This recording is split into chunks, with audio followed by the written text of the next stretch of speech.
Okay. Welcome everyone today to the first Tech4Democracy Venture Day here at our home, the I Tower, over the beautiful Madrid skyline. We are so excited to have you here today, and we are grateful that you got to make time on your busy agendas to accompany us, to go with us, on this great venue. I want to introduce myself. I'm Eugenio. I'm a student here at IE, and together with my fellow classmates, Nur and Gabriele, we are going to be your masters of ceremony during this venue. I would like to give the stage with a great applause to Diego de Alcázar Benjumea, CEO of IE University.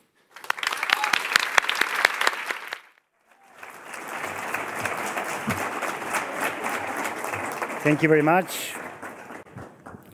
Thank you very much, Prime Minister. Welcome, professors, entrepreneurs, esteemed partners, and guests. Good afternoon and welcome to the I Tower, our newly branded campus. Thank you for joining us today for the first Venture Day of Tech4Democracy, a global initiative by IE University in partnership with the US Department of State, which seeks to identify and support startups developing democracy-affirming technologies. One of the key goals of Tech4Democracy is to build a community that brings together democratic governments, businesses, academia, and the civil society to exchange views and take action to strengthen democratic values. On behalf of IE University, I would like to thank our main strategic partner, Microsoft. Continuing on the support of such a tech giant is key for this project. Thank you very much. So today's competition includes some of the best European startups offering digital solutions to advance democratic values like freedom, equality, inclusion, privacy, and transparency. I said welcome to the first Venture Day because as part of Tech4Democracy, IE University will run Venture Days similar to this one in North America, Latin America, Asia, and Africa. And a final global Venture Day with the continental winners is planned to coincide with the second Summit for Democracy hosted by President Biden. Today, we will have the opportunity to hear from leading European entrepreneurs whose companies leverage digital technologies to strengthen democratic processes in the field of online voting, for example, fundraising for political candidates, or fighting disinformation. We will also have the opportunity to listen to world-class experts on international relations, political science, and technology, who will share their views on the challenges and opportunities that democracies face in the context of constant technological disruption. All in all, today's event embodies IE University purpose of fostering positive change through education, research, and innovation by putting into practice our core global values. Innovation and governing technology. At IE University, our students are immersed in a technologically innovative environment, preparing them to take a leadership role in the modern world digital transformed landscape, believing in the power of the entrepreneurial mindset to change the world for the better, committing to diversity to connect people around the world in multiple ways, enhancing their understanding of their different cultural perspectives, and the inner journey, one of the most valued values of at IE University. IE University sees the humanities as key to understanding the reality of our world, applying critical thinking skills to complex and global challenges. So with this in mind, one of the complex global challenges that we are facing today is certainly the threat to democracy. Tech4Democracy is designed to precisely address this challenge. Its ultimate purpose is to guarantee that democracy, as a political system, survives and thrives, that my daughters, my grandchildren, if I had them, and beyond are able to enjoy its fruits in the form of freedom, inclusion, respect for human rights, and shared prosperity. Universities, such as our university, have a crucial role to play in this sense, as places of encounter among different stakeholders and exchange of ideas in an atmosphere of complete freedom and respect for disagreement. Our university is fully committed to contributing to these efforts as a global university devoted to the values of diversity, inclusion, and humanism. Thank you again very much, Prime Minister, for being with us today, and thank you all for attending today. Thank you very much.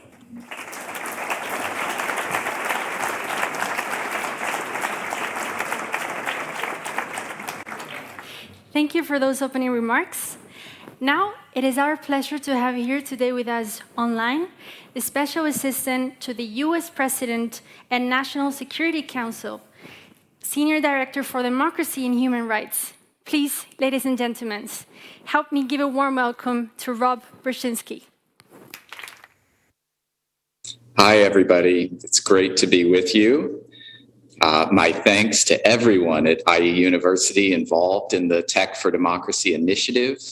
Your partnership already has been incredible, and we in the White House are really excited for what's to come.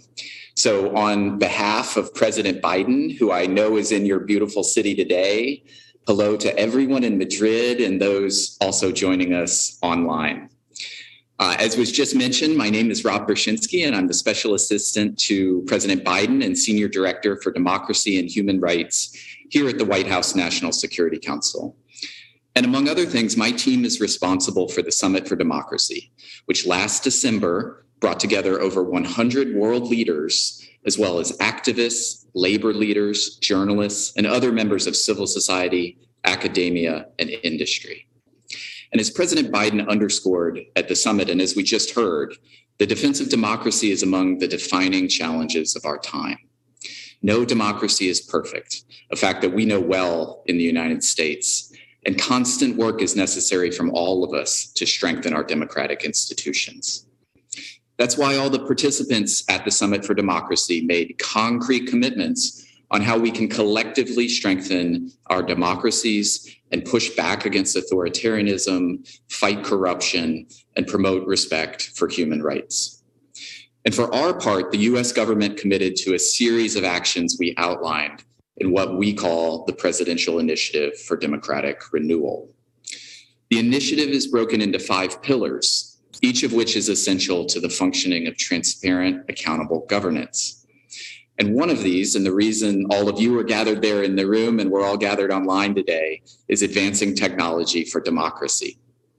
The United States is committed to ensuring that technologies ranging from the global internet to artificial intelligence are developed, deployed, used, and governed in line with universal human rights and democratic values. To turn this commitment into action, we want to incentivize innovation in technologies that make it easier to advance democratic values, while making it harder for authoritarian governments to use tech to stifle speech and exert control.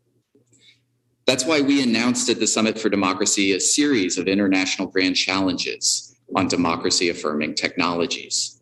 And our idea is simple and is embodied by everyone there in the room.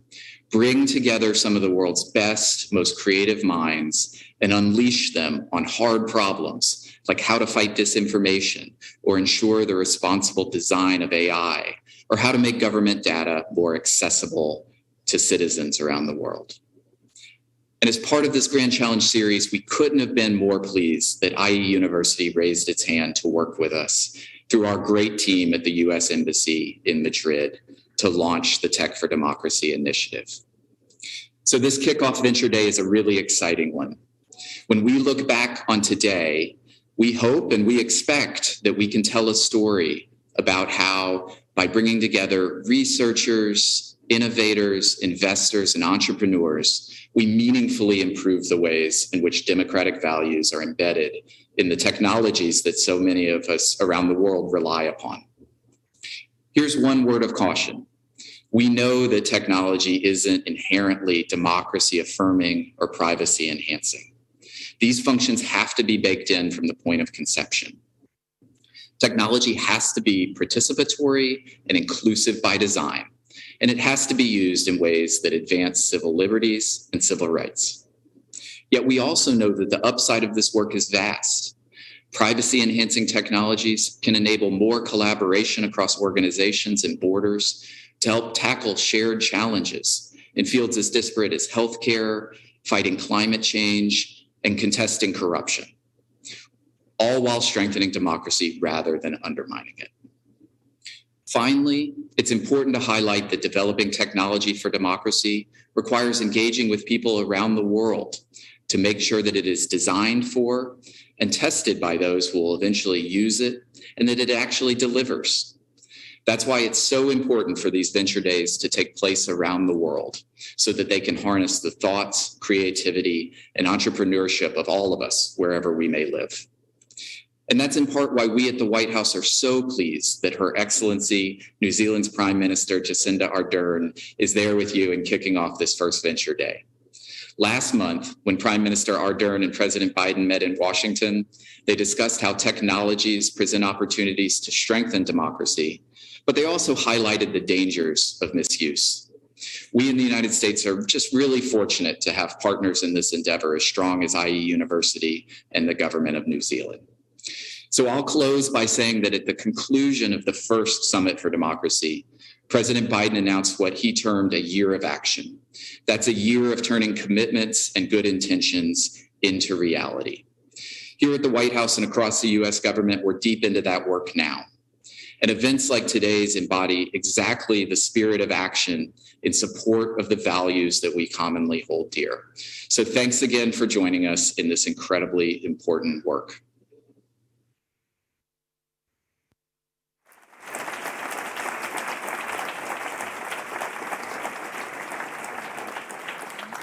Well, thank you so much for the beautiful message to Special Assistant Robert Berschinski. And now, ladies and gentlemen, what a great honor for this university and for all of us here to introduce someone who has and continues to inspire millions of people all over the world. Please help me give a warm welcome to the Prime Minister of New Zealand, Jacinda Ardern.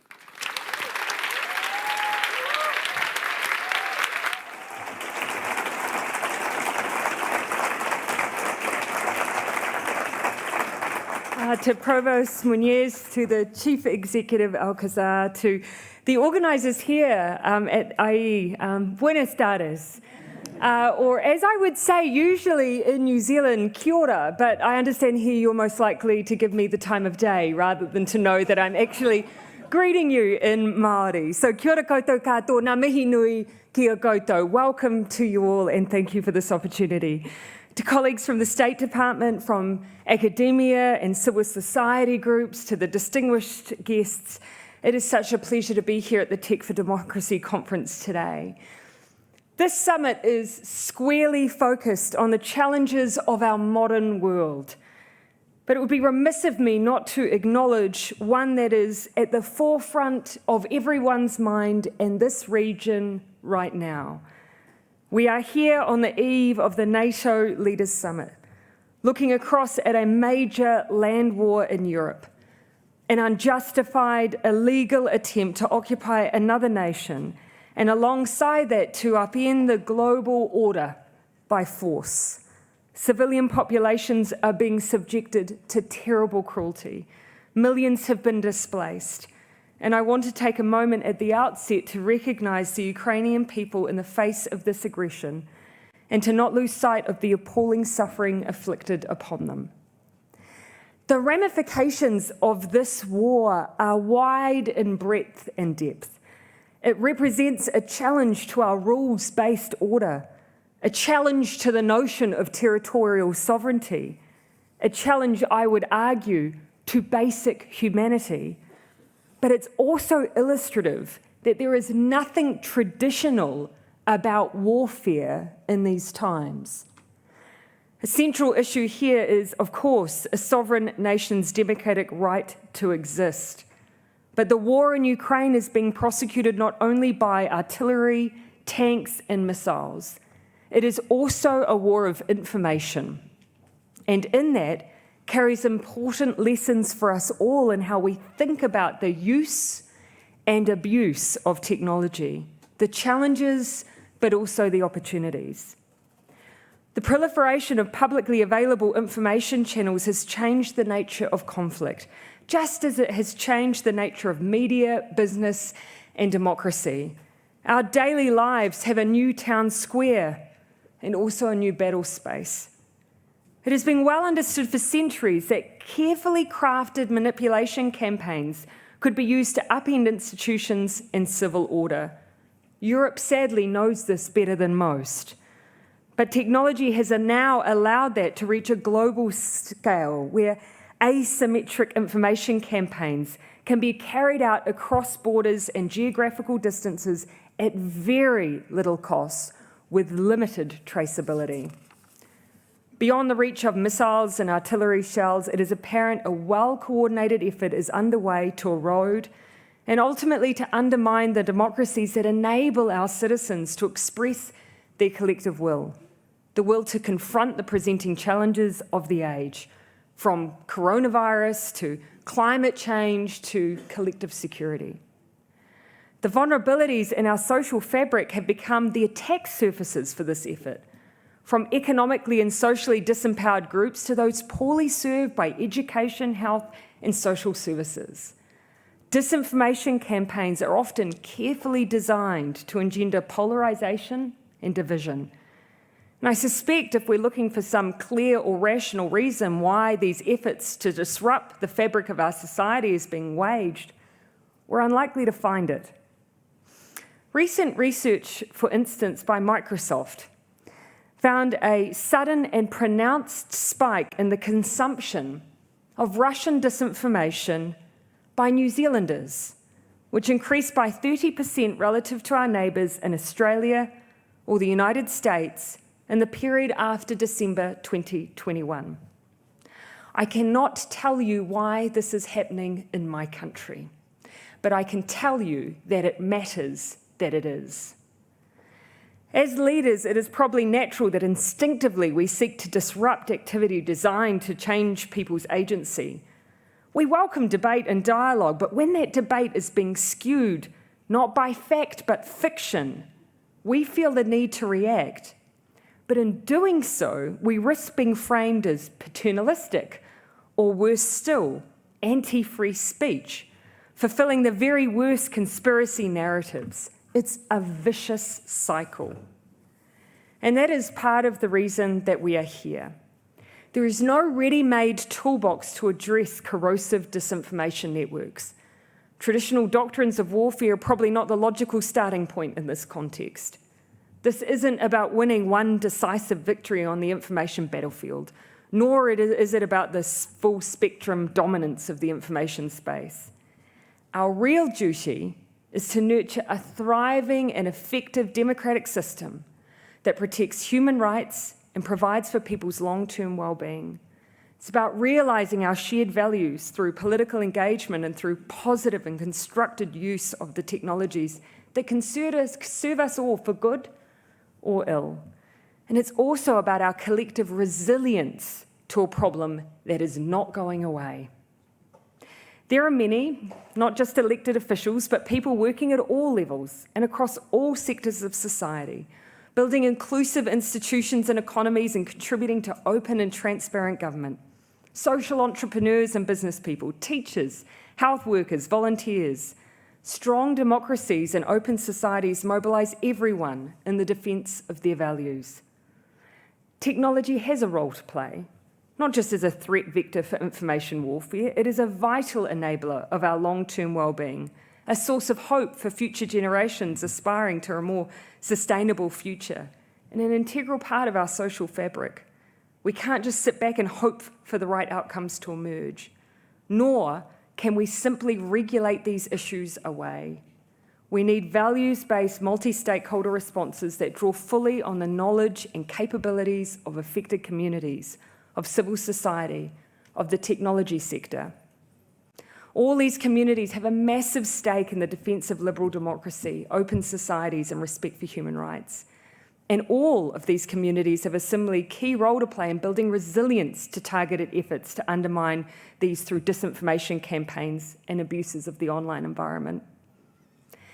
These are all things we have learned in our efforts to prevent terrorism and violent extremism online. When technology enables violent extremists to bridge the divide between believing harmful false narratives and committing atrocities, the effects can be hugely harmful. We saw this play out tragically in my home in Christchurch, New Zealand. More recently, we saw it in Germany and in the United States. And in those cases, the reverberations continue well beyond the event itself. The combination of extreme violence and hateful propaganda invites us to find enemies within and to abandon trust in our collective humanity. The Christchurch call to action was born out of a will to prevent this happening. It's based upon promoting a free, open, secure internet as a tool for good, a place where human rights are protected and economic and social opportunities are realised as we work with civil society, industry, and democratic governments to prevent the weaponisation of social media by terrorists and violent extremists. The call is New Zealand's conviction in the importance of values-based multi-stakeholder coalitions put into practice. But as always, it's a balancing act. A lot of effort goes into the process to gather rather disparate perspectives, agree on a shared problem, and mobilise the different capabilities and insights of each stakeholder group. In the end, these efforts are judged by their result, and that means a relentless focus and effort is needed. Now, in the Christchurch call, we've made real progress on measures to limit the impact of terrorist and violent extremist abuses of the internet. We are now turning our minds to some of the thorniest questions. What can we do together to better understand the contribution of machine learning-based systems to polarisation and radicalisation? How can we develop algorithmic systems in a more socially and morally responsible way? Put another way, how do we best prevent and intervene before a young person finds themselves armed, online, and about to broadcast an attack on their fellow human beings? As part of that, we are working hard, including with European partners, to unlock better access for independent researchers and to develop risk-based approaches that could lead to dynamic improvements in those areas. As with terrorist and violent extremist content, so too I consider many of the tools, solutions, and multi-stakeholder models we develop will prove indispensable in addressing other online challenges, particularly those around disinformation. Shared work on transparency, surfacing information about state-sponsored online information campaigns, and an understanding of the processes that drive these, all these are so important to navigating the challenges we face. And I'm encouraged by the increasing recognition of the importance of inclusive multi-stakeholder work and by the shared efforts of partners in industry, civil society, governments, and academia. So that's why I am pleased to be here today at the Tech4Democracy conference, slowly melting away in front of you because I've retained the formality of a jacket, supporting a positive, forward-looking effort to see our values embodied in the way we develop and deploy technology. And it's encouraging and it's inspiring to see the work that you're doing on disinformation, on responsible AI, on electoral integrity, and on building the kind of multi-stakeholder forums I've talked about. I'm especially pleased to see this forum engaging in the discussion on disinformation. For those of us who remain optimistic about the future, you can count on New Zealand's support in mobilising a global community for action and helping to do what democracies do best, to give a platform to the brightest ideas, to adapt and flex to the challenges we face, and to work together to overcome them. Thank you once again to the organisers today for giving me the opportunity to be a part of this discussion with you. Best of luck to all of the participants. I'm looking forward to seeing your ideas take shape. Nō reira, tēnā koutou, tēnā tātou katoa, and thank you.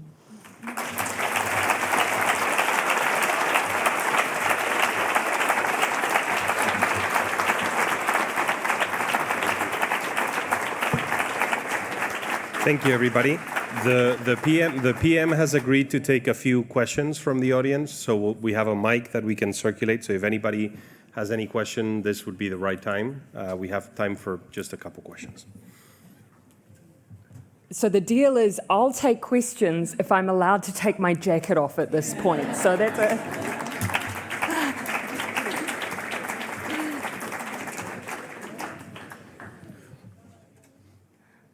Muchas gracias. Who wants to kick off?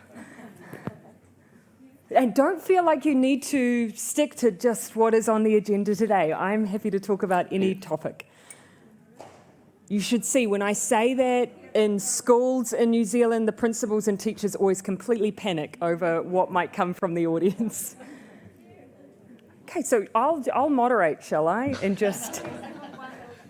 Well, there's someone there with a piece of pounamu. I'm not taking you. Clearly, you're from New Zealand. To the gentleman behind you. Thank you so much, Ms. Prime Minister. You recently made a comment on the recent Roe versus Wade in the U.S.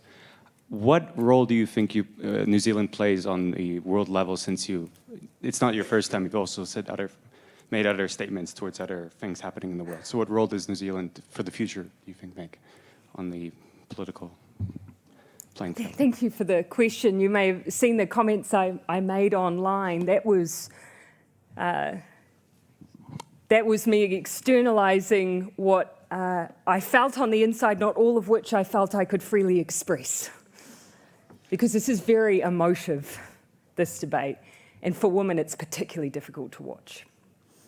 So what can we all do?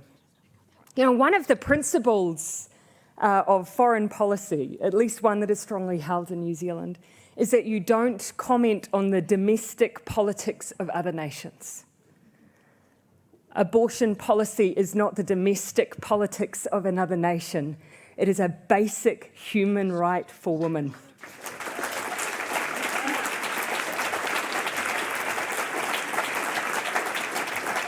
And that is why it is a subject matter on which I feel I can speak freely. You will have already seen, or some of you may have seen, that the very simple message that I shared was a reflection on what had happened in our own country. When we became government in the first term in office, we changed our abortion laws to move towards our law being based on health. And so that meant decriminalising abortion in our country. And it meant a law that was based on a woman's right to choose. And the fundamental principle that everyone is entitled to freely hold and with conviction their own personal beliefs, be they religious or otherwise. But that no one's religious belief should impose on another the ability or inability to access healthcare or make decisions over their own bodies. And so those principles for us are very simple, and that is why we've changed the law in our country, and it is why, as a woman, I will be an advocate for that principle on the global stage as well. Yep.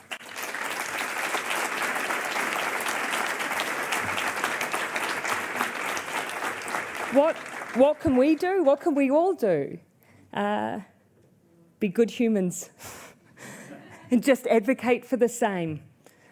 Because this is about, and regardless of your own personal belief, give the right to others to hold their own beliefs too. And so that advocacy, I think, will be important, and so will the solidarity during this particular period as well. Another question. I'm looking, just if you don't mind, great. Hello, good afternoon. Hi, Ms. Prime Minister.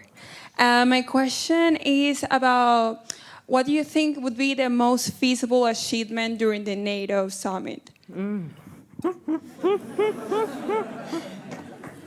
I just take another.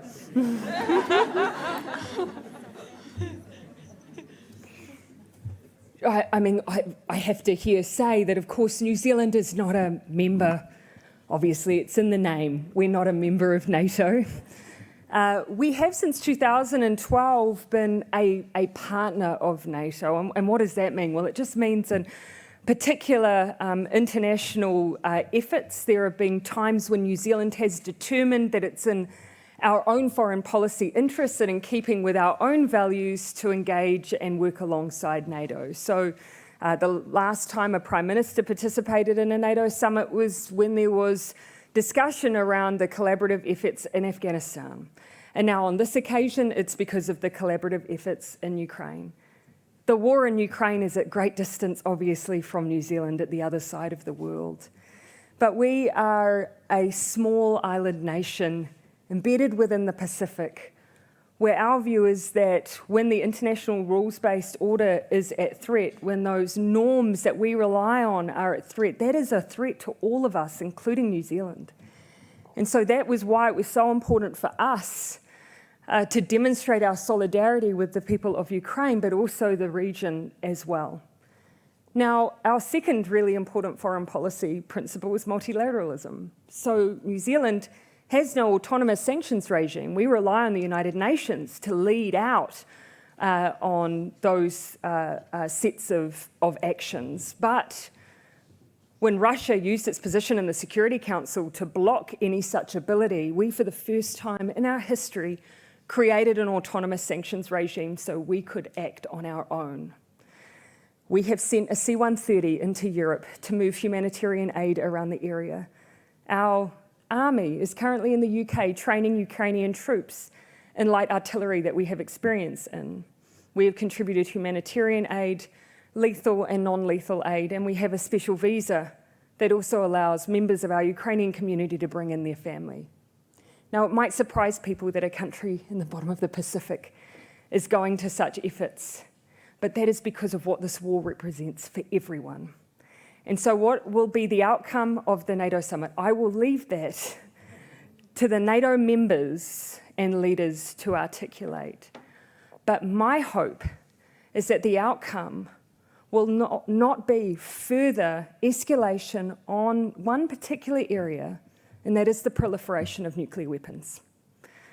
This is a point in time where we will either see in our history the threat to the region and the world cause a greater escalation and a greater sense of then mutually reinforced destruction, or we will take pause and say we must respond and we must act collectively, but nuclear weapons are not the way that we will do that. And so that is a perspective New Zealand holds very strongly. How do we seek de-escalation, peace and stability, and the restoration of the international rules-based order? That is what we hope for.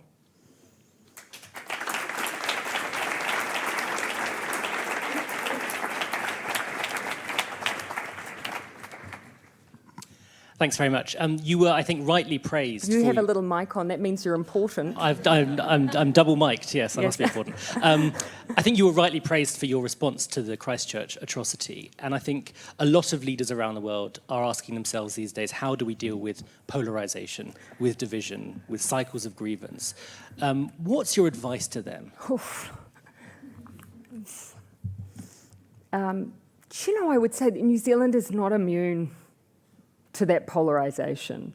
You know, what I saw in the aftermath of March 15 in New Zealand, where 51 people lost their lives to attack on our Muslim community in their mosques during Friday prayer, all I did as a leader was reflect the emotion and sentiment that existed within our population, which was a mixture of enormous grief on behalf of the community and solidarity for the Muslim community, because that is who this attack was on, and enormous anger that it could happen in New Zealand, because we pride ourselves on being incredibly diverse, and I don't like the word tolerant. We shouldn't tolerate others, we should celebrate. And that was how we saw ourselves, and yet this was able to happen on our soil. And that is why we looked for ways that we could not only prevent that happening in New Zealand again, we looked for ways that we could prevent it happening anywhere. But when I think about one of our more recent acts of polarisation, we recently had protests in New Zealand in the aftermath or the recovery period of COVID, where there was an occupation on our parliamentary forecourt amongst those who disagreed with some of the action we took to protect the population, including vaccine mandates, which in the most part were more limited than what you might have seen here in Europe. It coincided with a period we've subsequently found through research of quite extensive disinformation in New Zealand around vaccine use. And so responding to disinformation isn't the only answer. Of course, we need to make sure that we always have places where our people can be heard. And one of the things that kept coming to me during the COVID period was, what do you say to people who have chosen not to be vaccinated? What do you say to their family and friends? And my answer was, listen to them, have conversation, create the dialogue, point to trusted sources of information. But when you have a situation in your society, regardless of the subject matter, where you're trying to have debate and dialogue that will either lead to consensus or a diversity of views, but either way, you're trying to encourage debate and dialogue. If your beginning point is disruption around, or at least lack of consensus on what fact is, that is hugely disruptive to a democracy. Angela Merkel, I heard say once, you know, it used to be that you would hear of an issue on the news and the next day you would go and discuss it at a water cooler. Now you hear something or read something on the internet, and in the water cooler you're having a debate over whether it was real or not. And if that's the place where we're having our debate and dialogue, and people are fiercely of the view that fiction is fact or that fact is fiction, it is incredibly hard as leaders to build consensus in that environment. So I see that as a starting point for how do we deal with polarization. Well, we need to try and make sure we create greater ballast and bring strength into that space. And the second, make sure people are heard. We won't always agree, but people must be heard in a safe and respectful manner.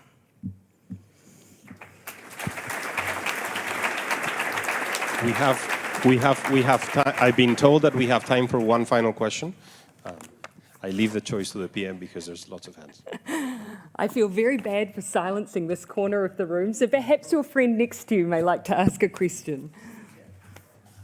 Very quickly, I just was wondering, given that we're here for the Tech4Democracy initiative, I'd love to understand what you think the private sector role, what they have to play in it, especially in terms of how governments influence their regulation over all of this, and it would be nice to understand what you've done. Yeah, so the question is, what's the private sector's role? Well, firstly, they have a role. You know, when I think about the first immediate aftermath of March 15, there was an assumption that we would simply sit down with tech companies and have a conversation about what would happen, and they would have the chance to offer up their view, and then that would be that. Now, that wasn't enough for us. And this is where I think the important message that I was trying to share is if we want real change, regulation as a response will not be dynamic enough in this space to be able to respond to every challenge we see. Now, that doesn't abdicate the responsibility of government. We do absolutely have a role to play, but tech companies do as well. It is not enough, particularly for those providers who are involved in content curation. It is simply not enough to say that we are postman instead of publisher. All care and no responsibility. It's not enough to say, well, actually it's for others to create their own content, and we'll create some transparency around the choices that people have in that, but beyond that we have no responsibility. So the space that we're entering into now is around algorithms. Now, when we first started engaging with companies, they would say to us, well, we don't want to share too much because these are our proprietary rights. We don't want to expose things that are of commercial benefit to us.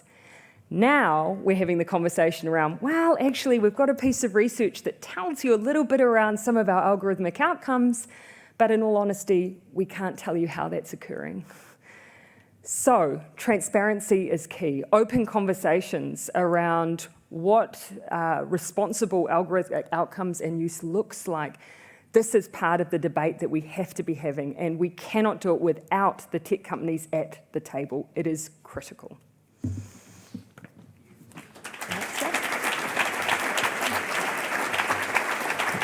Please join me in thanking the Prime Minister for her time.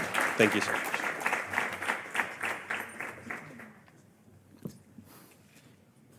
Well, thank you for such inspiring words, Prime Minister Jacinda Ardern. It's interesting and inspiring what you think as well, the trends and the role of companies and the public sector towards the threat of information. For the next speakers, we would like to introduce as well here IU University Provost Manuel Muñiz. Let's give another round of applause.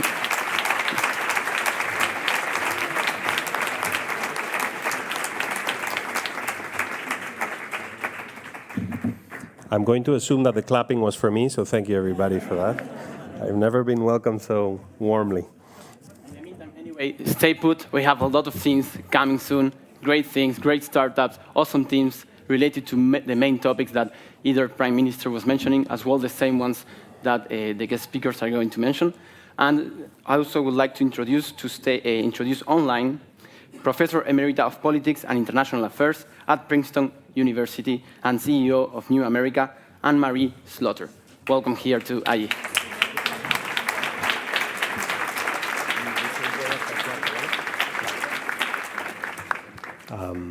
I wonder, hello, Anne-Marie, Professor Slaughter. Thank you so much for being with us. Anne-Marie Slaughter is the Bert Kesteter University Professor Emerita of Politics and International Affairs at Princeton. She's also the CEO of New America, a think tank and action tank dedicated to seizing the opportunities created by rapid technological and social change. From 2009 to 2011, she served as the Director of Policy Planning of the United States Department of State, the first woman to hold that position. Prior to her government service, Dr. Slaughter was the Dean of Princeton University's School of Public and International Affairs, and from 2002 to 2009, the J. Sinclair Armstrong Professor of International, Foreign, and Comparative Law at Harvard Law School. Now, I have a few questions for Professor Slaughter. It's wonderful to have you with us. Thank you for connecting from Aspen. We have been having this discussion here together with PM Ardern, and we're going to have throughout the afternoon a number of panels and events on technology and society, technology and democracy. So my first question to you is, how should democratic governments regulate tech-related trade with an investment from authoritarian countries? I know this is a big topic. It's a big topic on the agenda. It was one of the topics that was addressed in the Summit for Democracy. How do we deal with the tech dimension of trade and investment in this growingly liberal world? But thank you again for being here and for finding the time for this. So Provost Muñiz, it's an honor to be here. It's at least digitally. And it is a great honor to follow Prime Minister Ardern, whom I admire enormously for being the leader she is, not only for New Zealand, but also globally. The question you asked is an enormous one.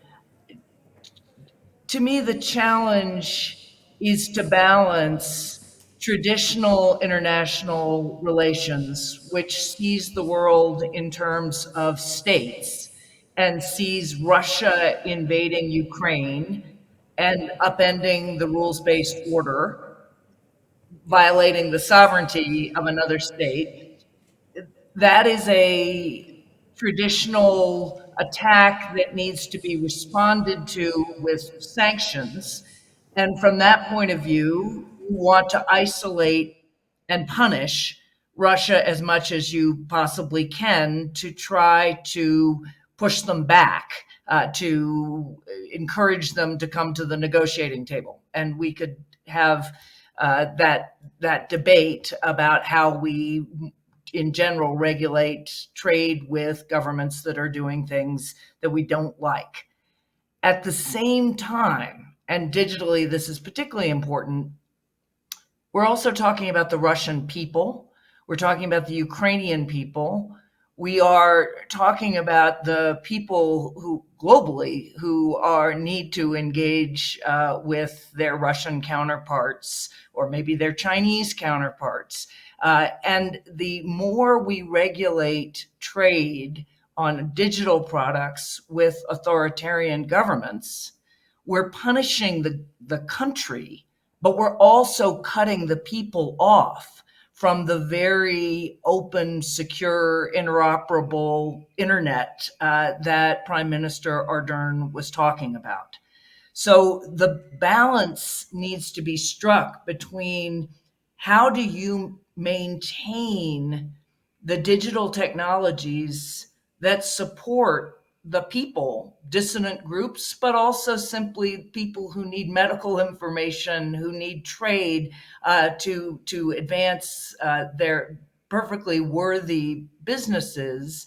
How do you balance that against a much more traditional view that the world is composed of a number of states and we don't think about the people within those states, we simply think about the government? So I don't have the specific answers, none of us do. I do think that when we're thinking about how do you combine a digital world and a physical world, and how do you think about all those multi-stakeholders that Prime Minister Ardern was talking about, the businesses, the universities, right here, the faith groups, the civic groups, the scientists, the technologists. How do you think about regulating in that world beyond simply what happens when one state tries to sanction another? Thank you for that.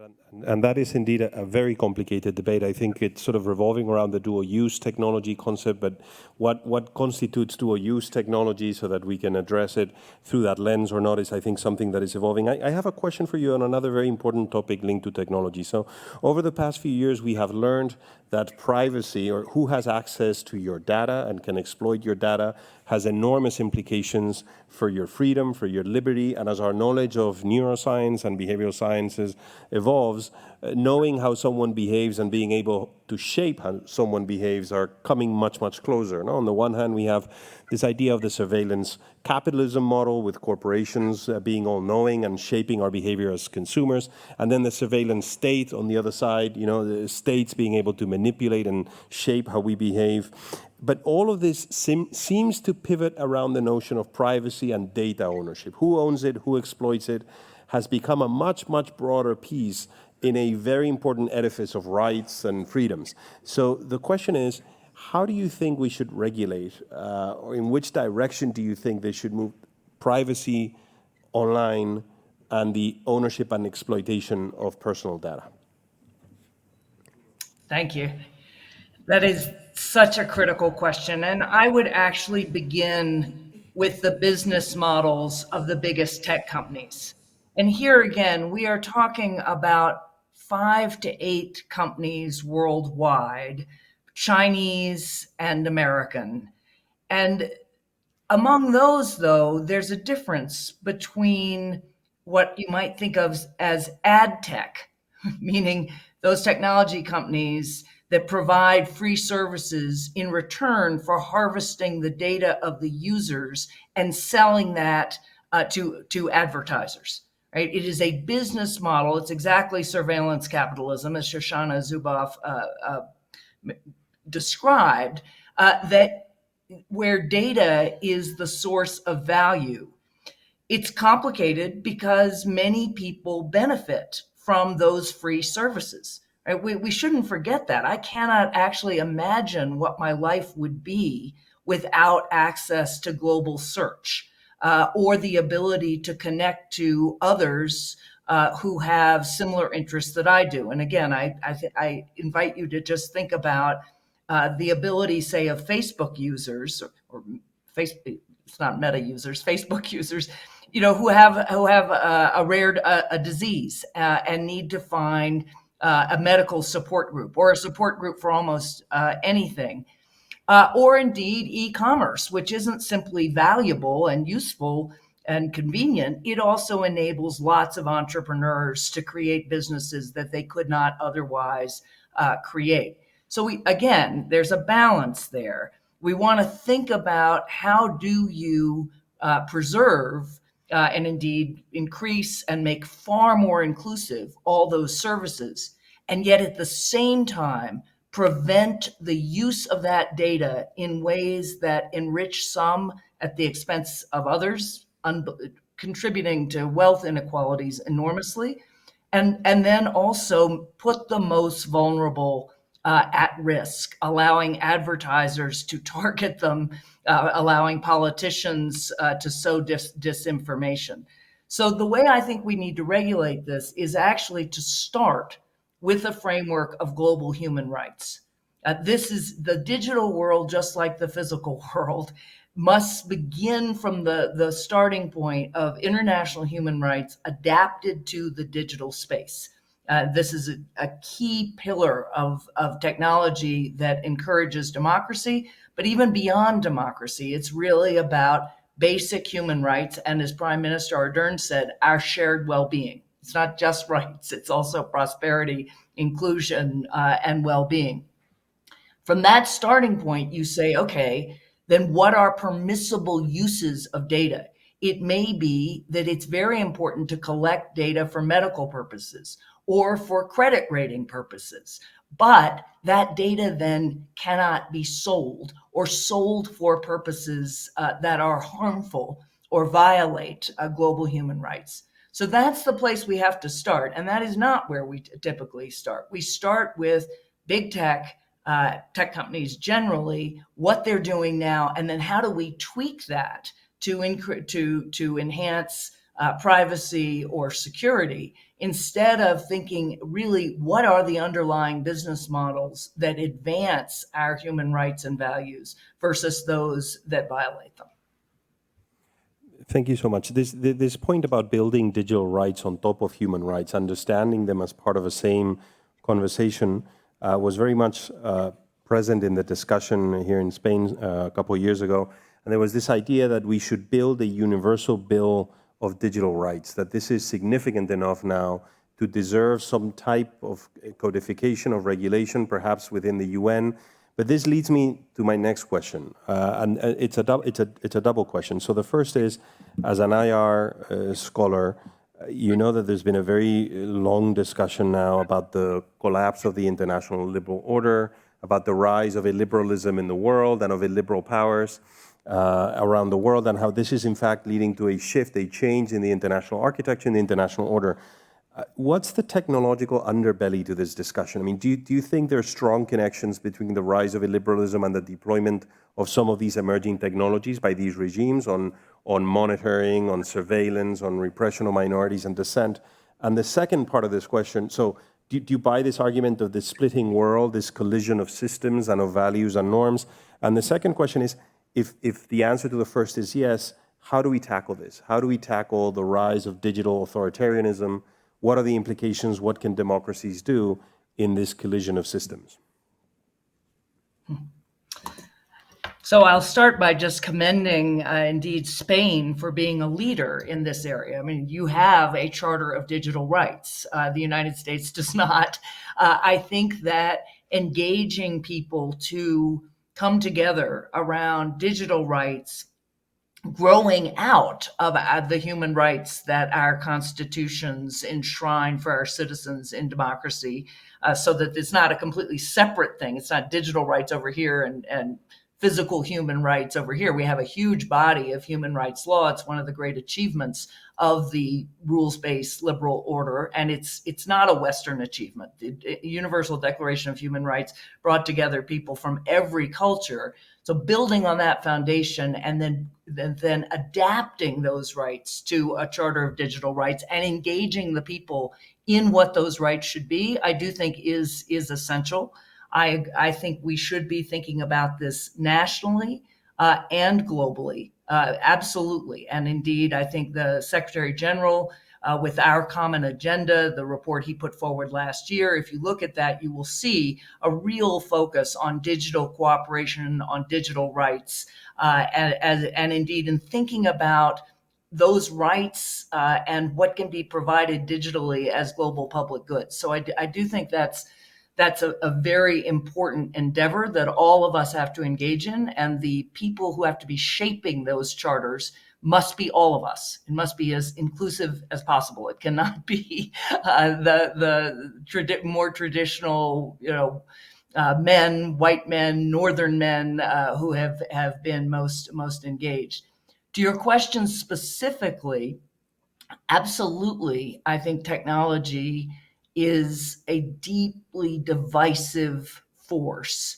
Again, inadvertently, simply in the ways that it is increasing wealth inequality, although it has opportunities to close that gap, but also deliberately. And Prime Minister Ardern said, and I think it's very important, disinformation is aimed at polarizing enemy countries as at sowing chaos, but it's also very deliberately targeted, often at the most vulnerable. So if you think about Russia targeting the US political system and supporting the populists and really violent extremists in that system, they are sowing ideologies of hate that target people of color, that target the most vulnerable people. So these are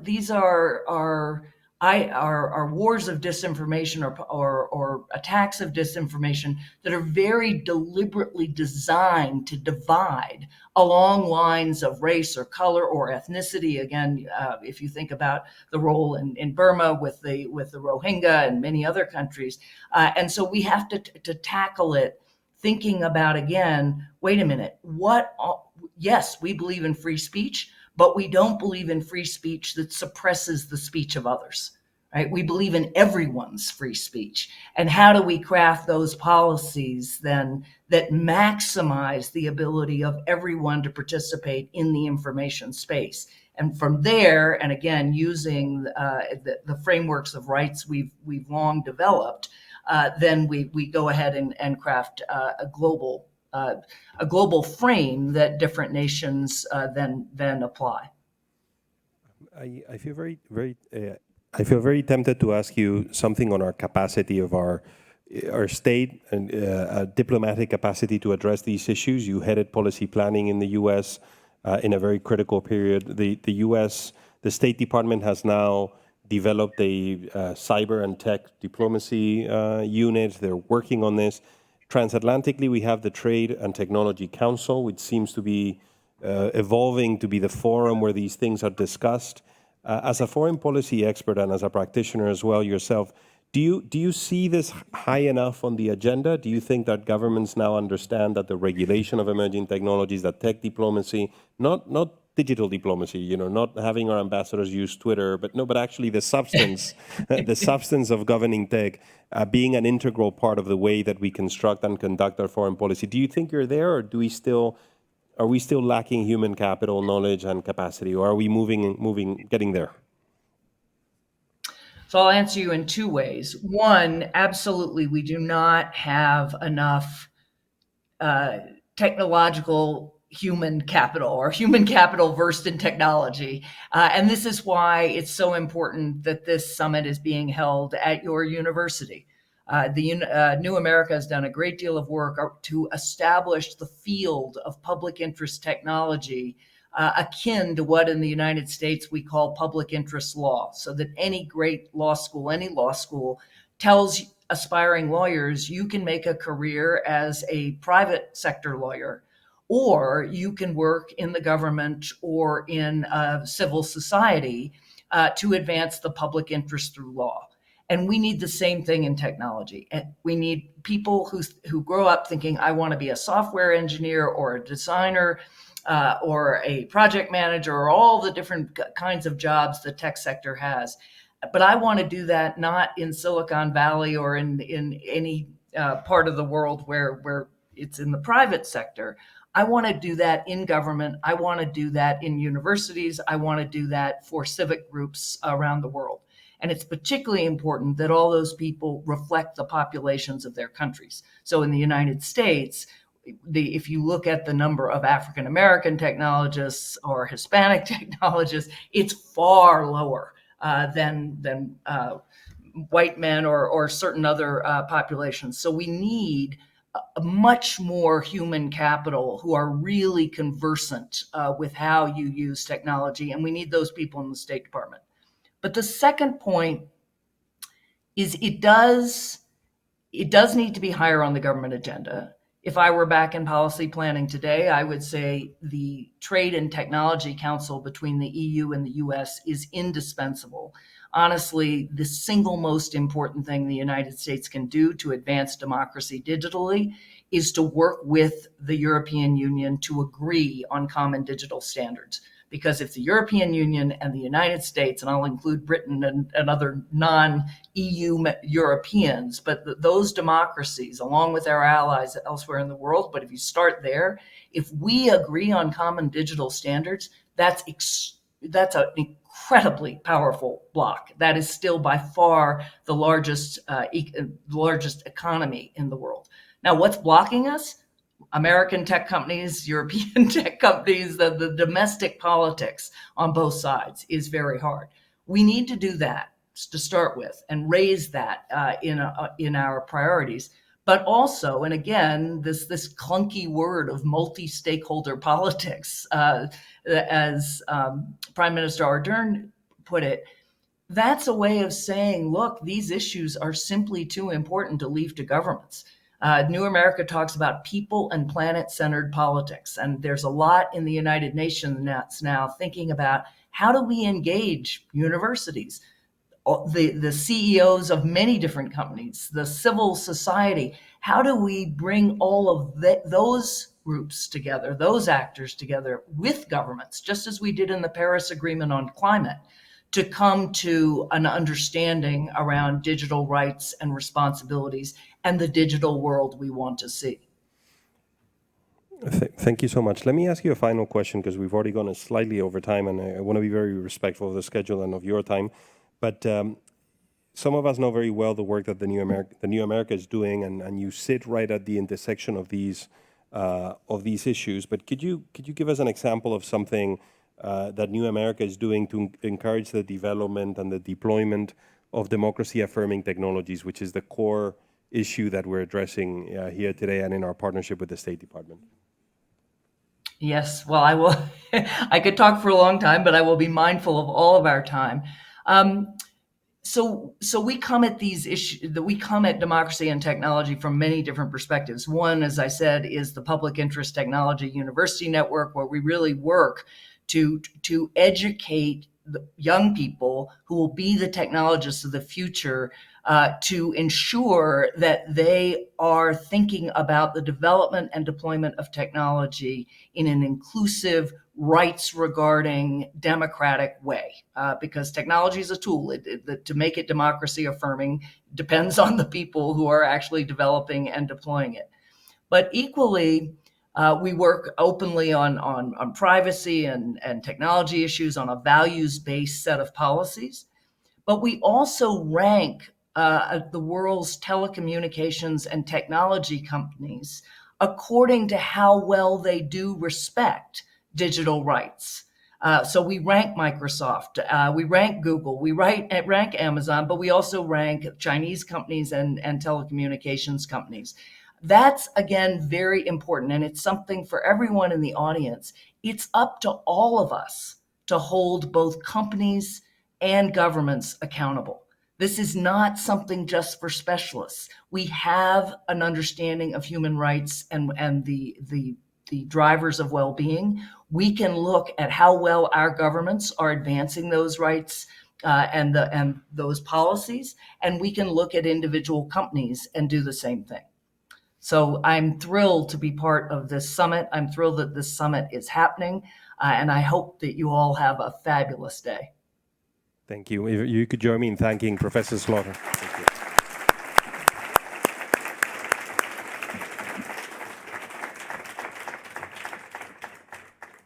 Thank you.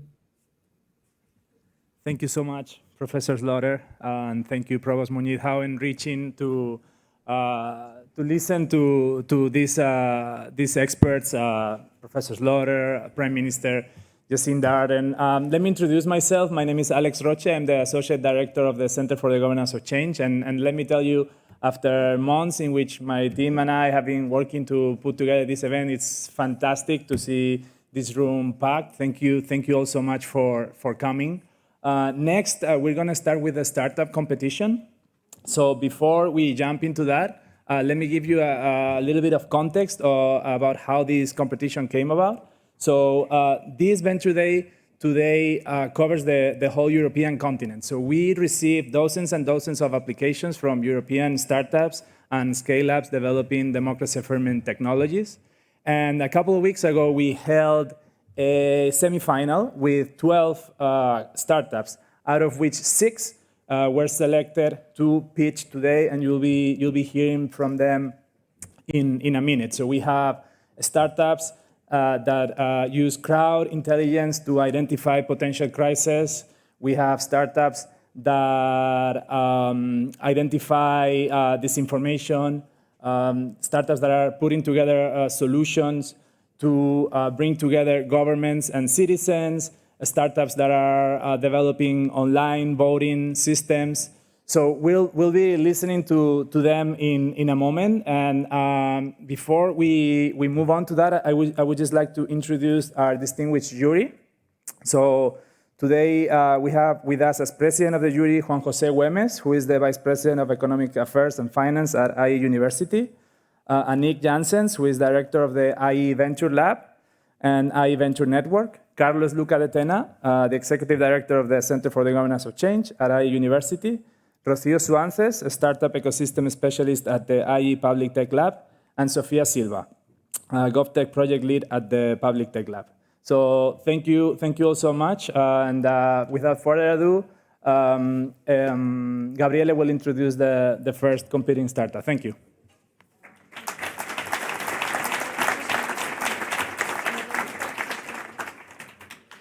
From early voting in ancient Greece throughout this century, voting has undergone several challenges and milestones to be remembered and to learn from. Voting is the way we as citizens and communities tell our representatives what we want for our lives. The next company is dedicated to voting, recognizing its utmost importance as one of the most significant pillars of democracy, having a say in decision-making processes. Quorum embodies what fostering democracy through technology is all about. Please, let's give them a warm applause.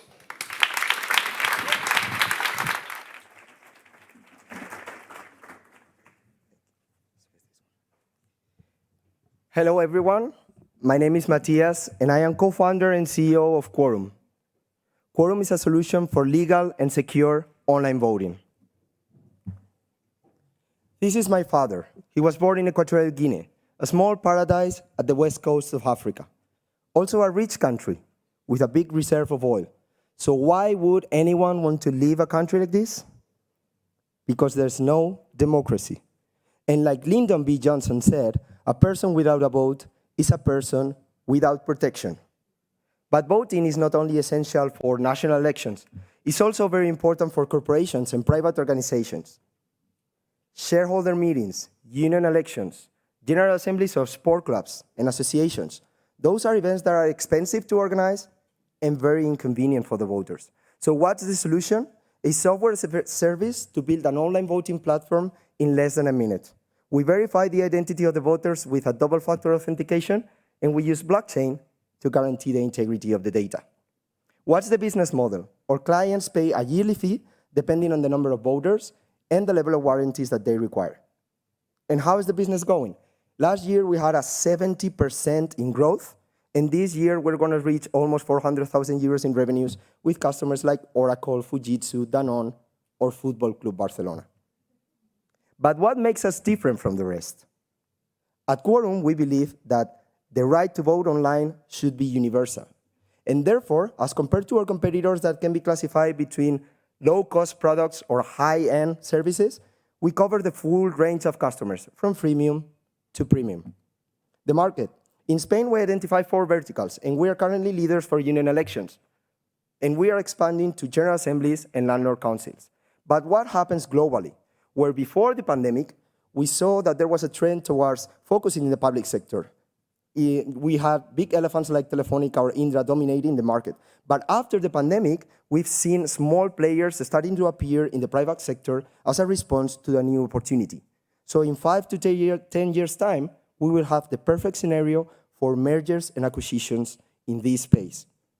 The team. We're a team of 8, and we're currently expanding the engineering team.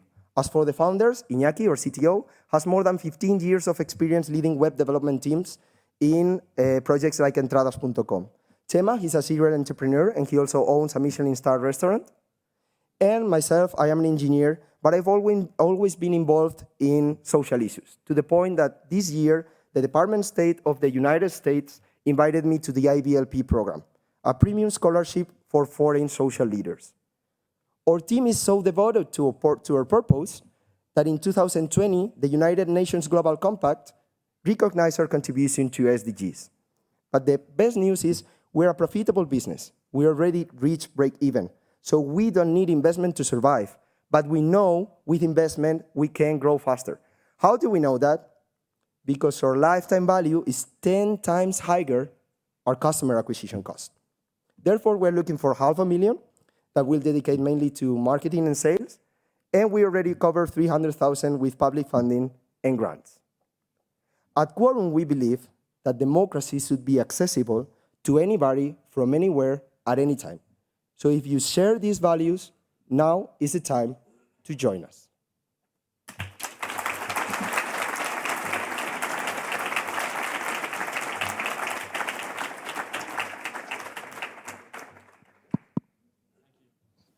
Thank you so much. We have 4 minutes of Q&A for each startup. So I would start, if you don't mind. Yeah.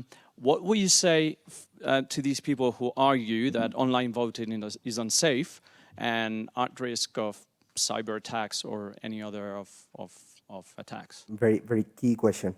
So vote is the coin for democracy. So when you want to depress an economy, what you do is mistrust the coin.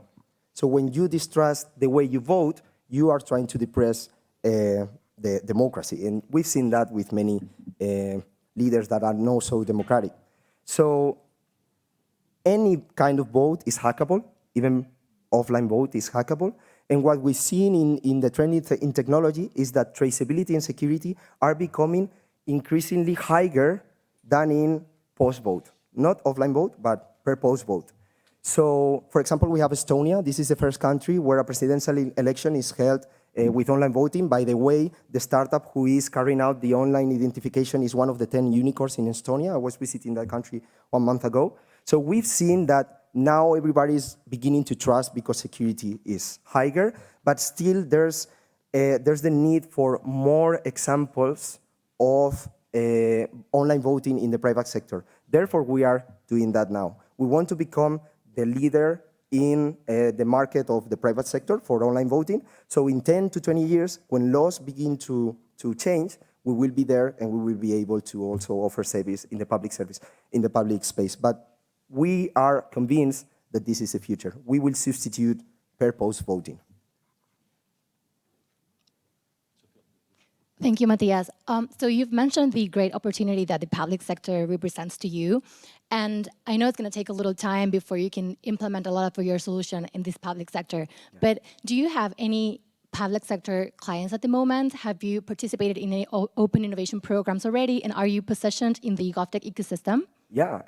Actually, we went through the acceleration program of the GovTech Lab of IE University, IE Business School. And we've worked with several city, for example, the city councillors of the City Council of Barcelona, vote with our app from home. The mayor of Sant Sadurní d'Anoia was elected with our app. We've worked with city councils in the United States, with the City Council of Vienna and of Manchester. So yeah, we have examples in the public sector, but still only city councillors voting and not the whole population. Matthias, first of all, congratulations for this financial performance.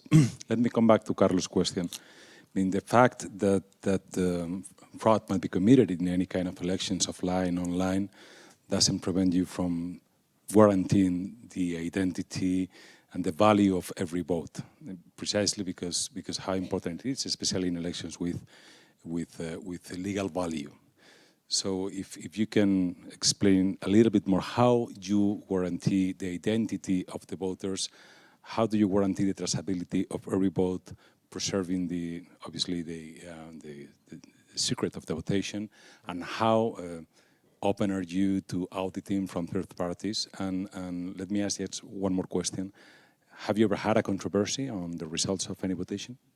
Okay. Yeah, the first thing is in Europe, we have the European Regulation of Electronic Identification. And Mary told about how Europe and the US should collaborate. I was in the US 2 months ago with the IBLP program, and one of the things I noticed is that Europe is more advanced when it comes to regulation in electronic identification. And now we're waiting for the second regulation, the EIDAS 2. So we comply with this regulation. It's the same regulation that applies when you do an online transfer, a money transfer online. So you need to verify that it's you who is doing that transfer. So what we do is a double-factor authentication, and we comply with the highest standard of security. It's what is called a factor of possession and a factor of knowledge. So we comply with this regulation to verify that you are the one voting. But I would say, even if you have a sibling and you use his ID to go to an offline vote, you can hack the system. So I would say nothing is unhackable. You need to have the security that is at the same level of the challenges of that vote. So we comply with ISO 27001. It's the standard for cybersecurity internationally, and we are audited by INOR every year. And when it comes to the secrecy of the vote, we use an algorithm of the NSA. It's a public algorithm for encryption, SHA 256. Until we have the computer of the future, this is unhackable. But there will be a moment when this will be hackable, and therefore we need to constantly invest in R&D. Therefore, we are now applying for a CDTI, European project, to do a research project on architecture. I could tell you more details about how we split into databases the evidences of the vote register and the evidences of identification, but I think it will be boring. So I will just say that we comply with international standards for cybersecurity. We have had, how do you say it, availability problems when we had a lot of concurrences, people voting. And since we comply with ISO 27001, we did research on that issue, and now it's corrected with scalable servers, but nothing related to somebody trying to hack. Anyway, we have a double layer of logs in any database. This means if a hacker comes in, I don't know if you've seen the first chapter of Mr. Robot, when he erases all the logs when he hacks the system. We have two layers of logs. Okay, this is too technical. Sorry to interrupt, but Matias is going to stay for the cocktails, so you can have some networking. Maybe we can spare Juanjo and Matias for some time. Yeah, you leave there. Pretty well done. Let's give another applause for that. Well, what a pitch, wow. Well, our next startup, it's really interesting. So one could argue that the core of democracy lies with its people. Our next startup lights up that intrinsic element to democracy by gathering people to think together and find solutions for important local matters. Civocracy is a civic technology company that empowers local governments to co-create their best cities. And today, we have the opportunity to welcome them online. Please help me to give them a warm applause. Hello, everybody. I'm very honored to talk to you today, to pitch Civocracy to you. I'm Roland. I'm in charge of the GSA region at Civocracy. And with no further ado, I will share my screen and pitch ourselves. So, at Civocracy, we help governments and organizations to team up with their citizens when we use our digital platform and our unique engagement method. And we help making public projects faster, cheaper, and more attractive. But let's start with the why. Let me tell you what makes citizen participation a negative experience for everyone 90% of the time. Let's say a city, a region, a ministry, or an organization wants to tackle a pressing issue. Let's take climate change. The projects are great, the plan is awesome, and they want to do things right. They want to let the people participate. And then almost no one is interested. only a few people show up to the participation formats. And this is bad because often the few enemies of the project take over. They don't need to be big in numbers then in order to put a lot of pressure on the project. The project is at least slowed down, and we've seen this 1,000 times. And because of this, citizen participation has a great reputation as an idea. Everyone loves the idea, but the concrete projects are not closely as popular. And this is bad news on two levels. First, it hinders projects that we desperately need in order to tackle the challenges like climate change. And secondly, with this kind of negative participation, the trust between citizens and governments is further damaged, and democracy itself becomes undermined. We are, as democracy, in citizen participation for more than 6 years, and we developed an answer to this problem. We help our clients to team up with the citizens and build micro movements around their project. In this approach, we combine tech and method. We focus on the positive and neutral citizens, the ones that usually don't show up because they are not as emotionally involved as the enemies. These people are the cornerstones we need for collaboration on a topic. To activate these citizens is extremely difficult. You need the right place to connect with them, and you need an appealing approach to activate them.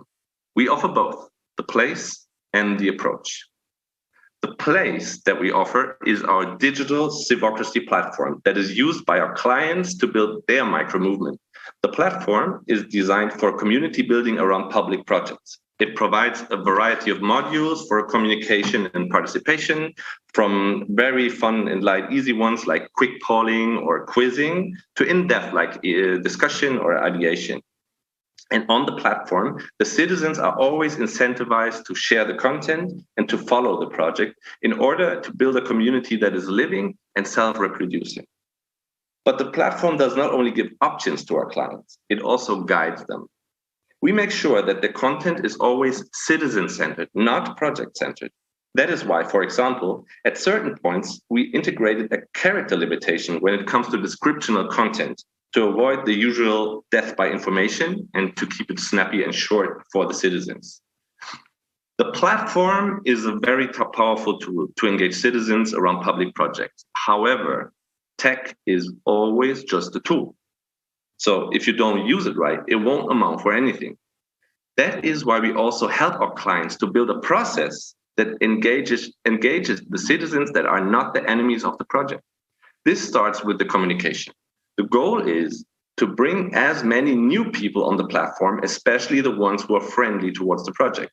We help our clients formulate an attractive ambition, build key messages, and we actually use the channels that they don't in order to reach the people that they don't.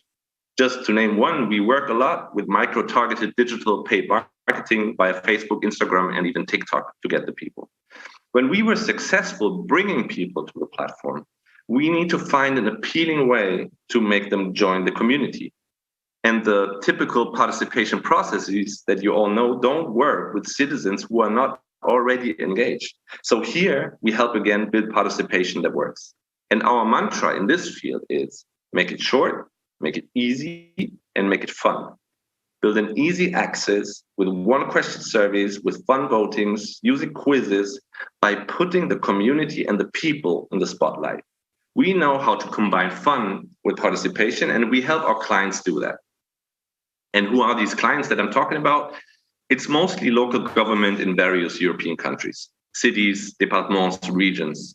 However, lately, we were lucky enough also to help companies, international organizations, and consultancies to engage their stakeholders and citizens. And this is the beginning for us of a new way of thinking about the public sphere and about public projects. Citizen participation is not anymore only government citizens. We want to help form intersectional alliances between all relevant actors in society, governments, citizens, business, and organizations, because this type of collaboration is what is really needed in our worldview to tackle the big challenges of our time and to help re-strengthening our democracy. Thanks a lot.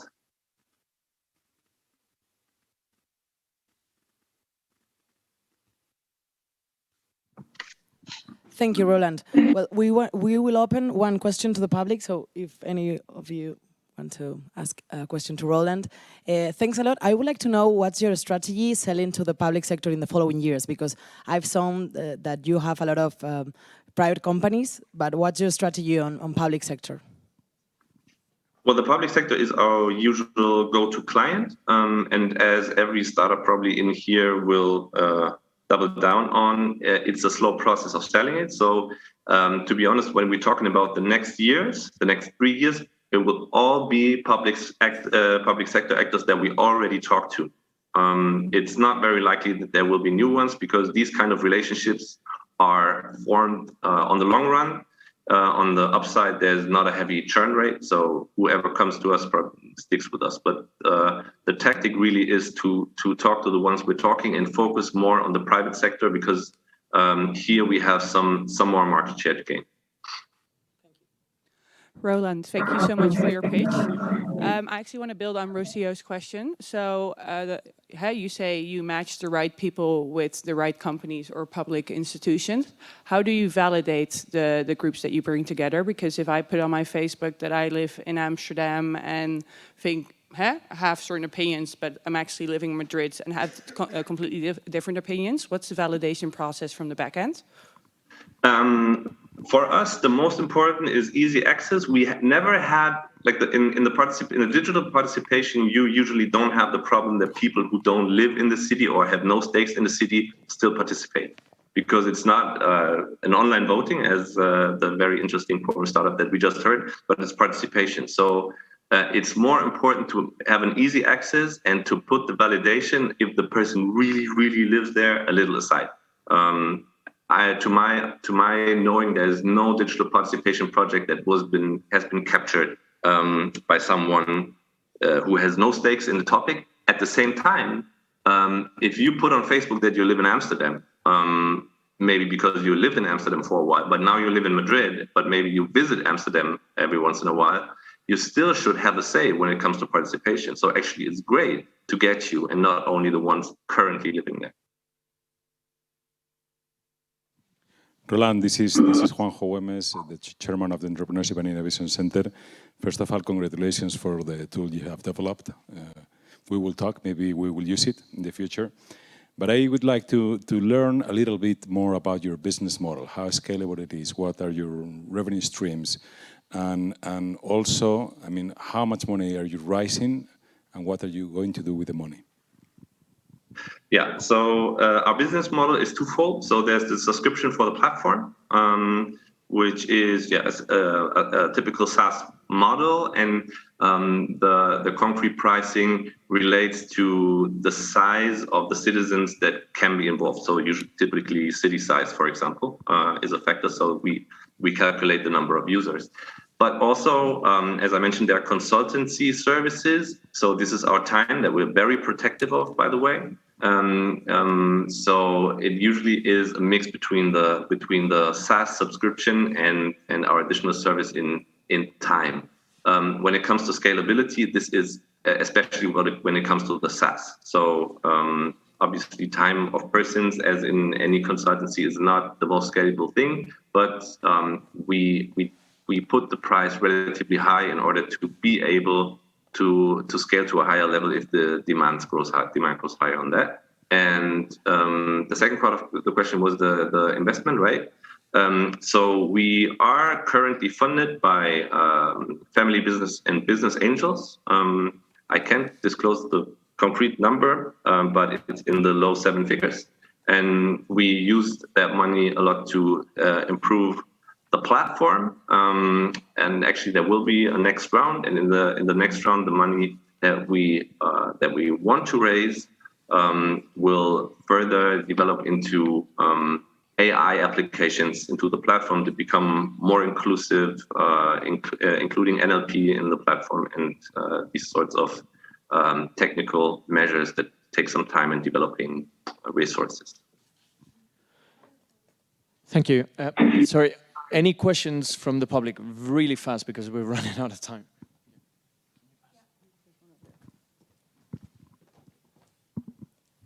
Where's the question? Okay. Great. Hi, thank you so much. I was just wondering about the accessibility of the page, like in regards to language, because I'm sure, for example, in Spain, there are many villages that would like to have some projects work in their villages, but maybe they don't know English, so they don't really know how to get in contact with you guys. And then also, when you say that people that are not locals can vote, is that really a good idea? Because sometimes locals can see problems that visitors don't. And if visitors vote for something that the locals don't really need, how is that going to benefit them? Thank you. Thanks for the 2 questions. It can be very fast. So we have the platform ready in several languages. When it comes to Spanish territory, we have Spanish and Catalan.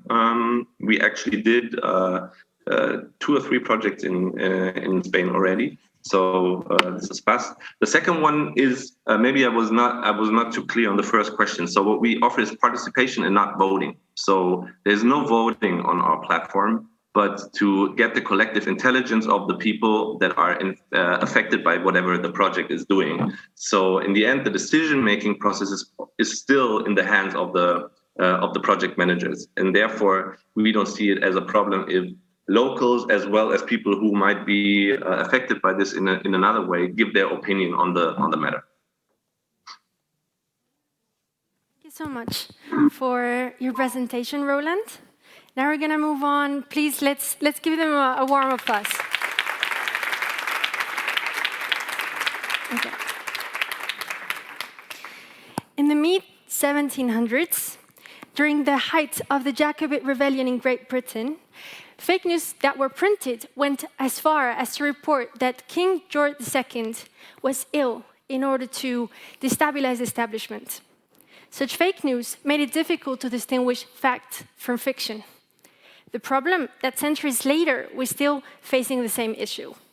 But our next startup has set the foundation for a platform fully dedicated to fact-checking and reporting the truth, ensuring that everyone can make better and more informed decisions. Please, let's welcome Emerita to the stage.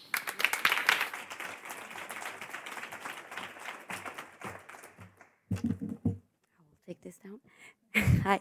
Good afternoon, everyone. My name is Jimena Villagran, and I'm the head of projects of Maldita.es. For those who don't know us, we are a nonprofit media outlet and a foundation.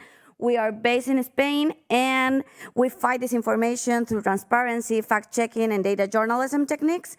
And our main mission basically is to provide citizens with tools, technology, and information so they can make informed decisions. Today, I'm here to talk to you about Factalite. This is the tool we developed to help citizens and fact-checkers to fight disinformation in private messaging apps. Factalite, it's a joint venture between Maldita.es and We Allies that it's a specialized company of technology based in Córdoba, Spain.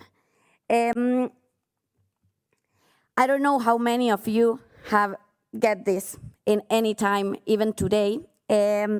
This is an issue that we all have. The messages you see here are just messages that we can get in one day, and they go from negationism, conspiracy theories, scams, and daily issues. Everything can be disinformation, and everything is being disinformation, from politics to anything. So you are not the exception. During the pandemic, for example, the 50% of global population said that they were worried about this information they receive on WhatsApp.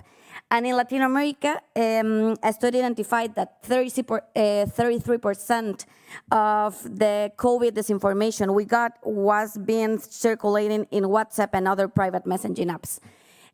That's why we developed this project during the pandemic. This was a project Maldita developed together with We Allies while we were in total lockdown. This is our solution. I don't think this will start. This was a video, but basically Factalite, it's a natural language chatbot that right now it's working for us in Facebook Messenger and WhatsApp, but it can be working in any private messaging app, for example, Twitter, WeChat for Asian markets, Telegram, that right now it's a huge problem on disinformation.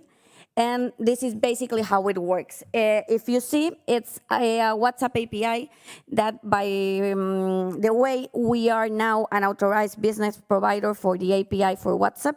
This tool, it's ready to be launched to other fact checkers. This gets connected with WeAlly's conversational platform, and this goes right now to our disinformation database, but it can be connected to any organization or any other fact checker database. And basically, it works with journalists, academics, other companies, and it allows us to study this information. I will now go in detail. Factalite is the only solution of its kind that has automated both for incoming data collection and outgoing responses. This puts in a front line in the innovative tools to tackle this information from a journalistic perspective. It provides journalists with virality data so they can make unbiased decisions on what to fact check and what to prioritize. I'm so sorry. On the other hand, having automated answers to the people's queries has enabled Maldita to grow its audience and reach, scaling its operation by delivering instant fact-checking to citizens. This scale can be measured both quantitative and qualitative, and it has been built by fact checkers for fact checkers, so they don't need to alter their workflow in any point of the methodology of usual fact checking and journalism. This is our track record. Since we created this, but these are only the statistics of our last year, we won the European Press Prize for Innovation. We become a BSP for WhatsApp. We receive messages from more than 42,000 users, and we have delivered automatically answers to more than 203,000 queries from our users and had more than 3 million interactions just in 1 year. Factalite is currently being used by Maldita in Spain, but also by FactChequeado in the United States. That is our operation in there for attending Hispanic population in the United States. Factalite solves a current problem, allows fact checkers to make data-driven decisions, help citizens, and more importantly, has proved to be a real tool that tackles this information. So basically, we have a tool ready to go to other regions, to other contexts, and to other organizations that need to tackle this information. So thank you for your attention, and I'm here for your questions.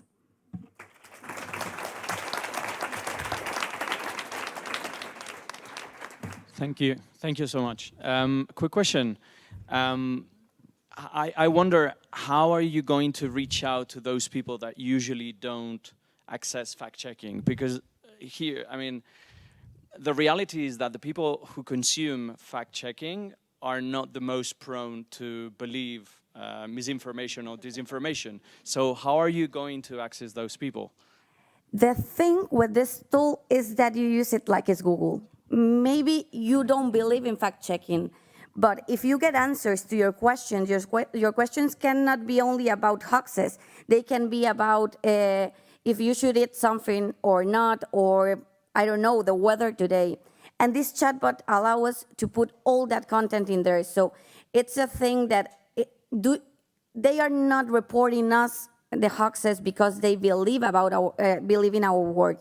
They are reporting the hoaxes to us because we give them a service as Google. Instead of going and search hoax about a red car in the street, they go and just forward the message to us and they get an answer. So it's, instead of saying you are fighting this information with us, it's we are providing a service to you. So we are just being used. Thank you for your pitch. I think you're addressing something very important. My question is, how do you survive? What is your business plan? Like, what are the numbers behind your company since you've been working on it for quite a bit? Okay, Maldita is a nonprofit foundation. With this tool specifically, we are in a joint venture with WeAlly. So basically, this is a product that we will sell to other fact-checking organizations, to other social society, civil society organizations that need to address a community, that need to spread information and social messaging apps.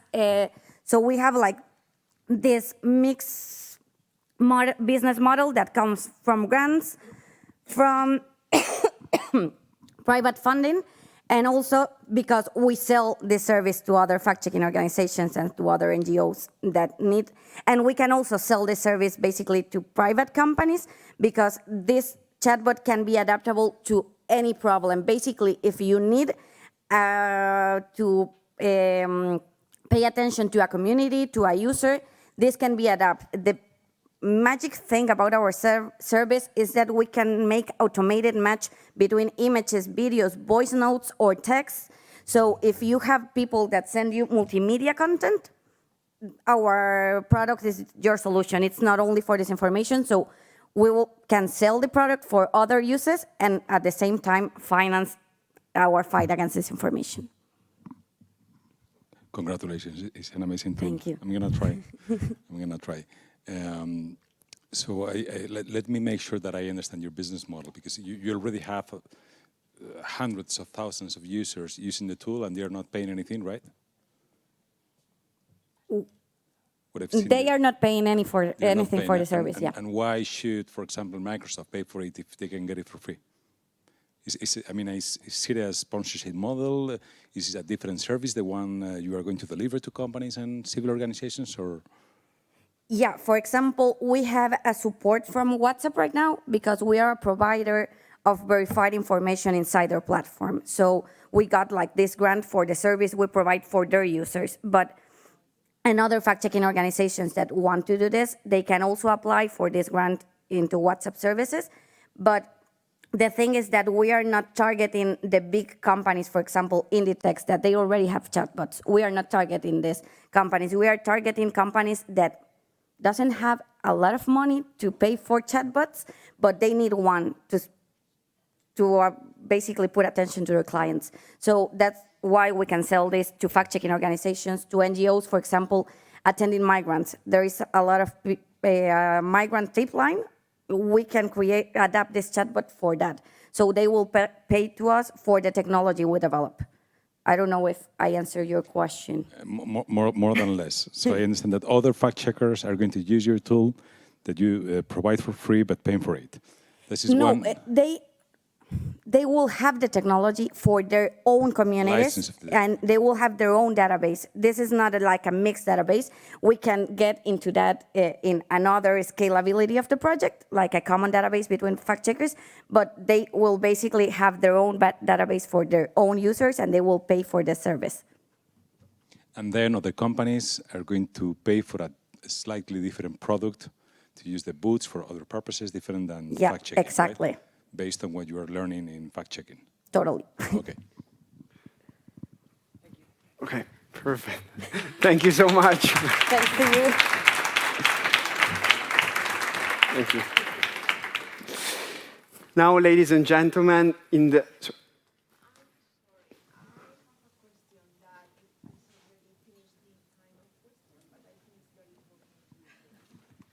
Could we try to go over it in the networking session, or should we? Okay. Just very quickly.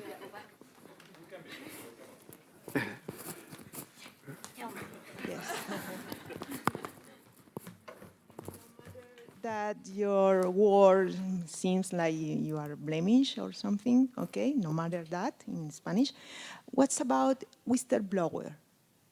What's about the obligation that has a company to tell and to have an ethical program, for instance? Okay, our tool, it's comply absolutely with GDPR regulations.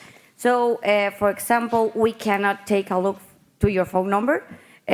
All our journalists in the newsroom work with this database all day and with the reports of citizens. None of us have access to your phone number, and we don't get any data that could identify individual users or individual people flagging this disinformation. At the end, we are just a service provider, but we are not negotiating with personal data. Our only interest is to get the disinformative contents that you need an answer to. So everything is totally private and in compliance with all GDPR rules. Sorry to reply you. I mean, I am not talking about data because there is a European regulation and Spanish regulation. I am talking about the compliance officer and the prosecution of that has a company here in Spain, giving fake information or spreading fake information. Okay, this is a legal thing. I cannot get in detail right now, but well, basically we don't get like whistleblowers, and the people that are flagging this information for us, they are not the one creating this information. They are just users, like citizens, like all of us, that need an answer. So we are not targeting like the creator of this information because that's a really difficult thing to do. Thank you.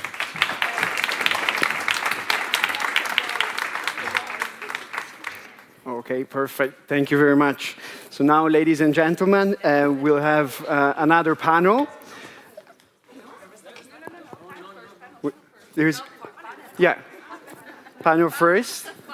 Yeah, so please welcome Irene Blasquez, Director of AI Center for Governance of Change, Jeremy Cliffe, Writer-at-Large of the new Statesman, Daniel Innerarity, Chair of the Artificial Intelligence and Democracy Department at the European University Institute, and Amy Larson, Director of Democracy Forward by Microsoft. Okay.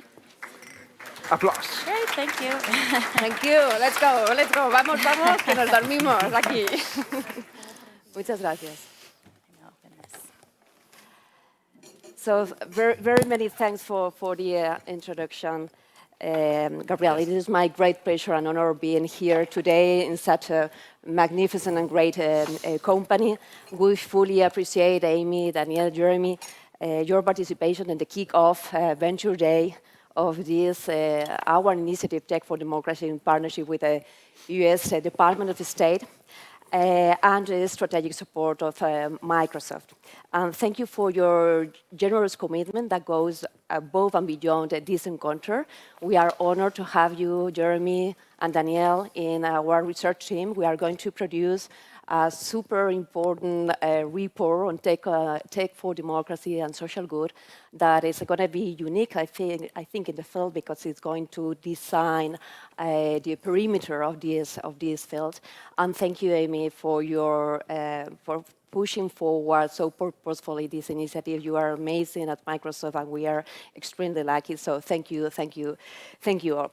We have discussing this afternoon about how should democratic governments coordinate efforts to shape technological development according to their values.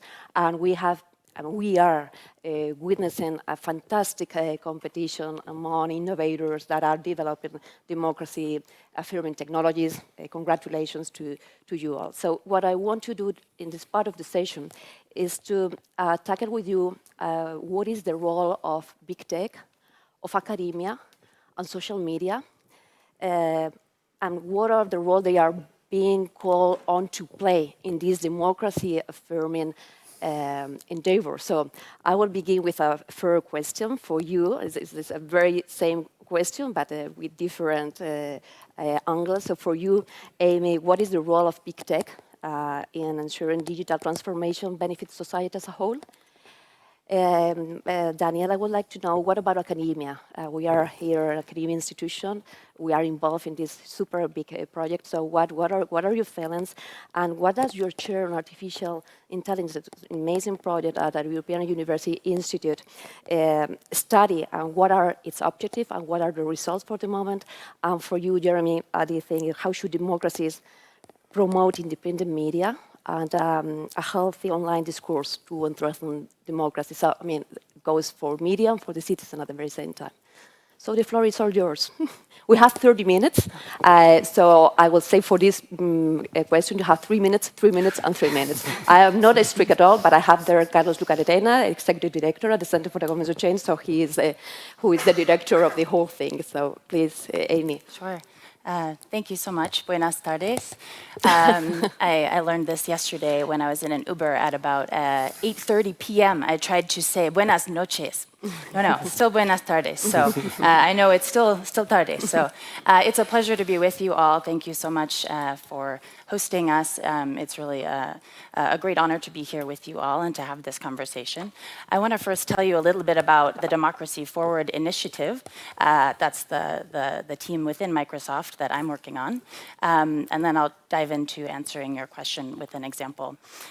So the Democracy Forward initiative works across a number of different pillars. We work on promoting a healthy information ecosystem, building societal resilience, media literacy programs, working to restore local journalism as well. We have protections for critical institutions that might include some of our cyber work, some of our election integrity work, and we have work regarding corporate civic engagement as well, which is both inwardly and outwardly directed. So how can we ensure that digital transformation benefits society as a whole? This is such an important question because, as the Prime Minister of New Zealand spoke about earlier, digital transformation is occurring across business, educational institutions, literacy, media organizations, all of society. So one of the things that Microsoft has been doing, we try to use our technologies to promote democratic engagement. So for example, a quick example is that in the last 2020 elections, we used Xbox and Bing to register over 146,000 voters in the United States. And to speak more recently about the company's response to the war in Ukraine, we recognized from this, obviously this terrible tragedy, that the hybrid war has changed as well and become digitized. So it includes kinetic elements, it also includes digital elements. So we've tried to be on the forefront of helping to protect Ukraine's digital infrastructure. For instance, Microsoft helped put 16 out of 17 of the Ukrainian ministries into the cloud for free. And we did that just days before the Russians targeted Ukraine's servers with missile strikes. So that's one way that we're trying to protect governments and societies in both war and peacetime. In addition to that, we used our AI technologies to help map the destruction of historical sites, destruction to schools and hospitals and water storage tanks as well. And we shared that information with the United Nations to help build a case so that Russia can be held accountable for this. So I think we try to think about how we can understand how technology has presented new opportunities for maximizing the benefits of democracy, but also presents new threats, new threat landscapes, as we've heard about earlier as well, and tries to increase our protections for those, whether that's for customers, countries, or everyone in between. Thank you, Amy. So this is about big tech, which is a difficult question. And what about academia, Daniel? You're a very critical philosopher. I am a philosopher, nobody's perfect. Well, we have huge expectations about your comments today. Well, there are many people and many centers in the world investigating artificial intelligence from a legal or a technical and an ethical point of view.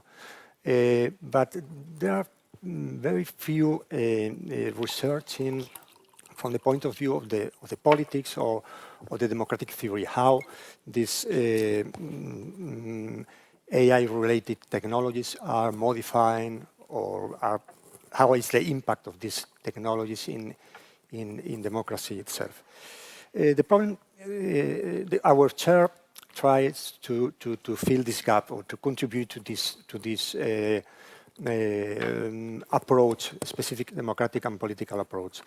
The problem can be summed up by saying that if democracy is about free choice, self-determination, popular will, then how does this match up with algorithmic environments?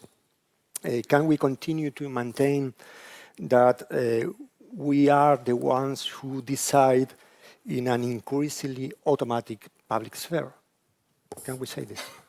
We don't want to renounce to the performativity of this kind of machines, but neither do we want to renounce to the value of political freedom. It is not a question of adapting democracy to a new and familiar landscape by lowering the standards, the democratic standards, but rather of asking how to ensure the democratic value, the democratic values that were conceived in a world that no longer exists. How these values can remain in force. In unraveling this problem, this is our perspective, our philosophical perspective on the issue.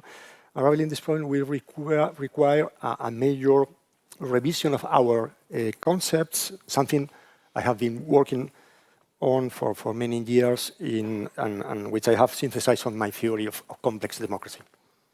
And we do this with cooperation with many centers, among others, the Center for Governance of Change, very well directed by Irene Blázquez. Thank you so much. Advertising. Advertising, yes.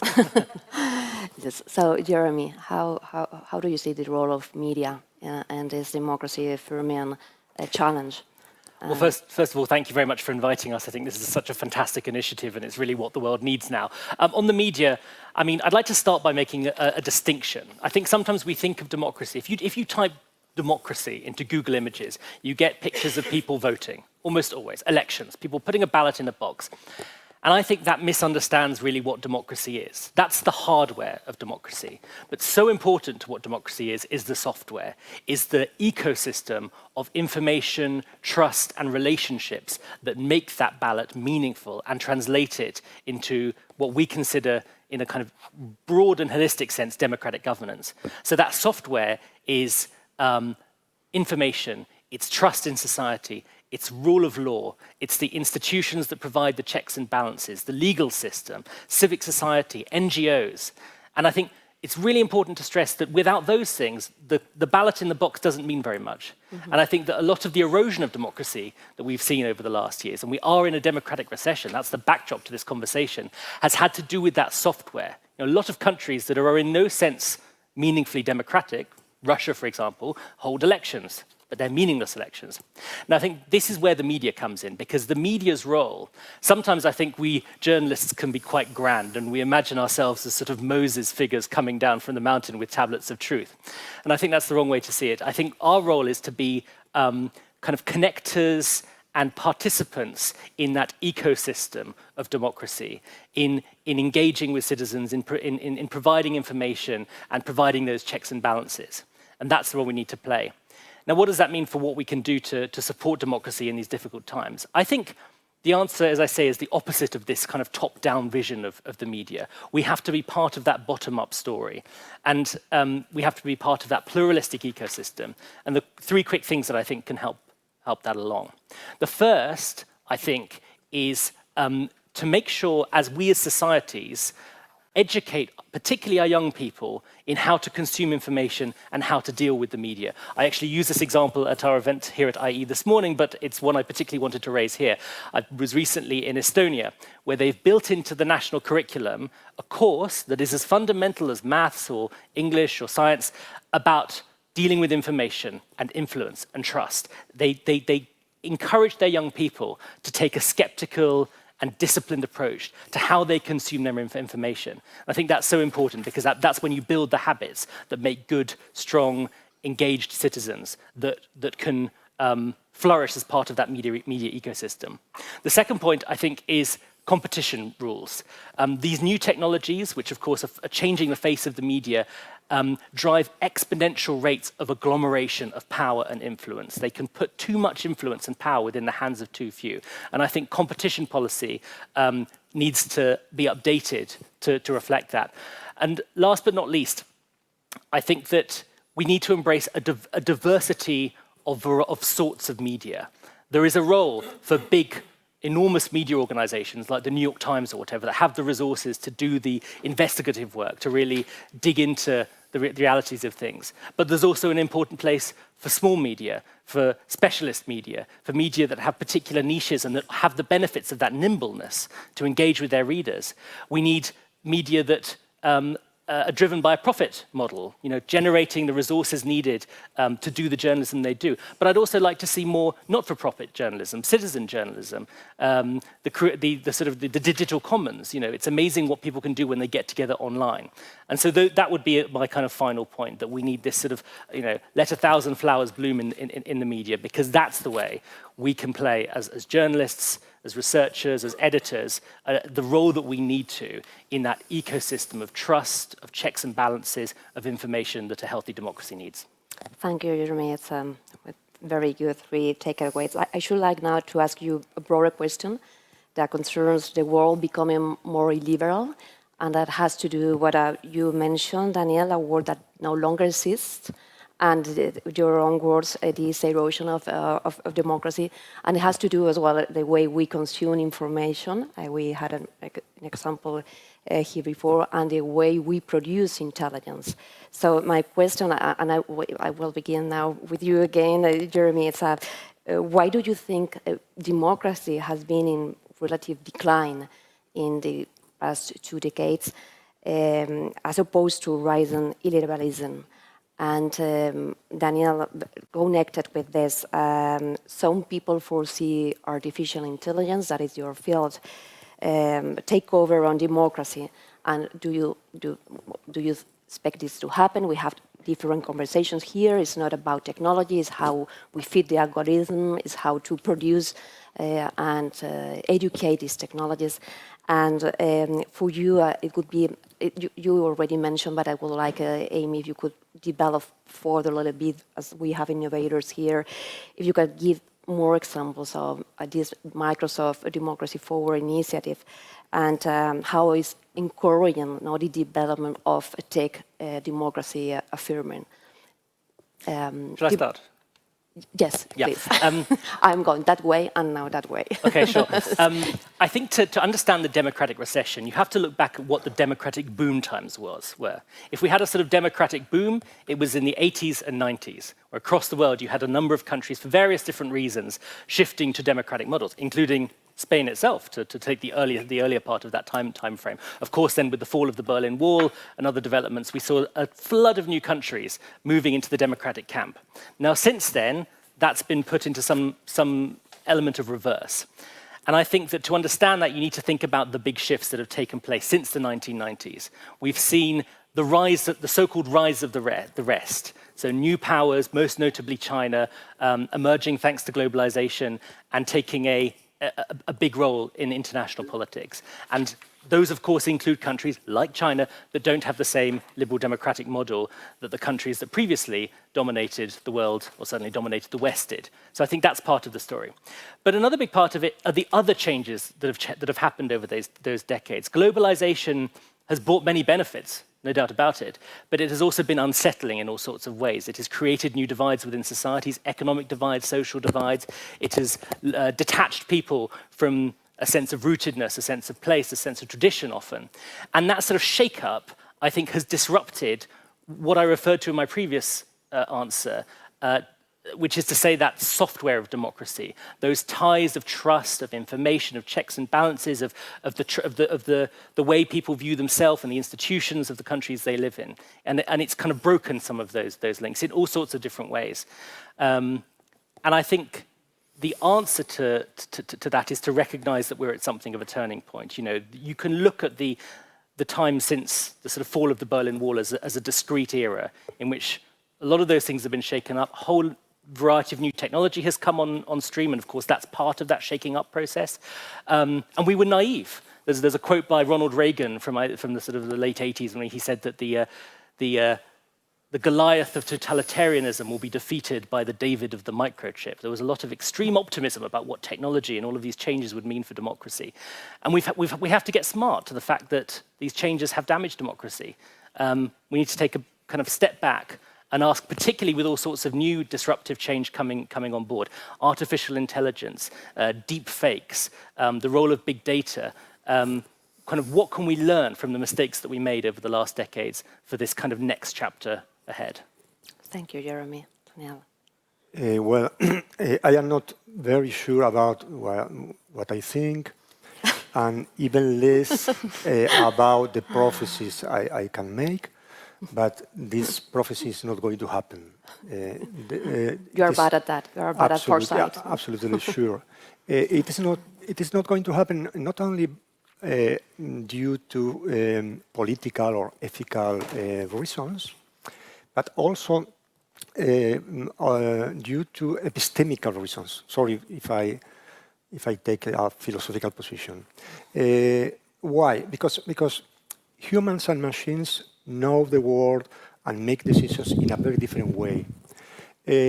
Humans are very, very good when it takes to make decisions when the context is clear, the distinction between input-output is clear, we have a huge amount of data, the world is measurable and computerizable, while humans are quite well equipped to make decisions in the other situations when the situation is ambiguous, data are scarce, or it is not clear what will be the best result.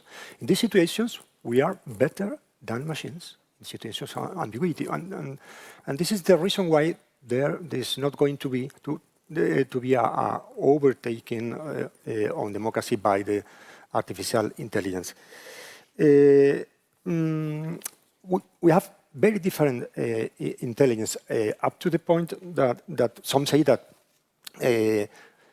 call this technology intelligence or intelligent is a bit inappropriate.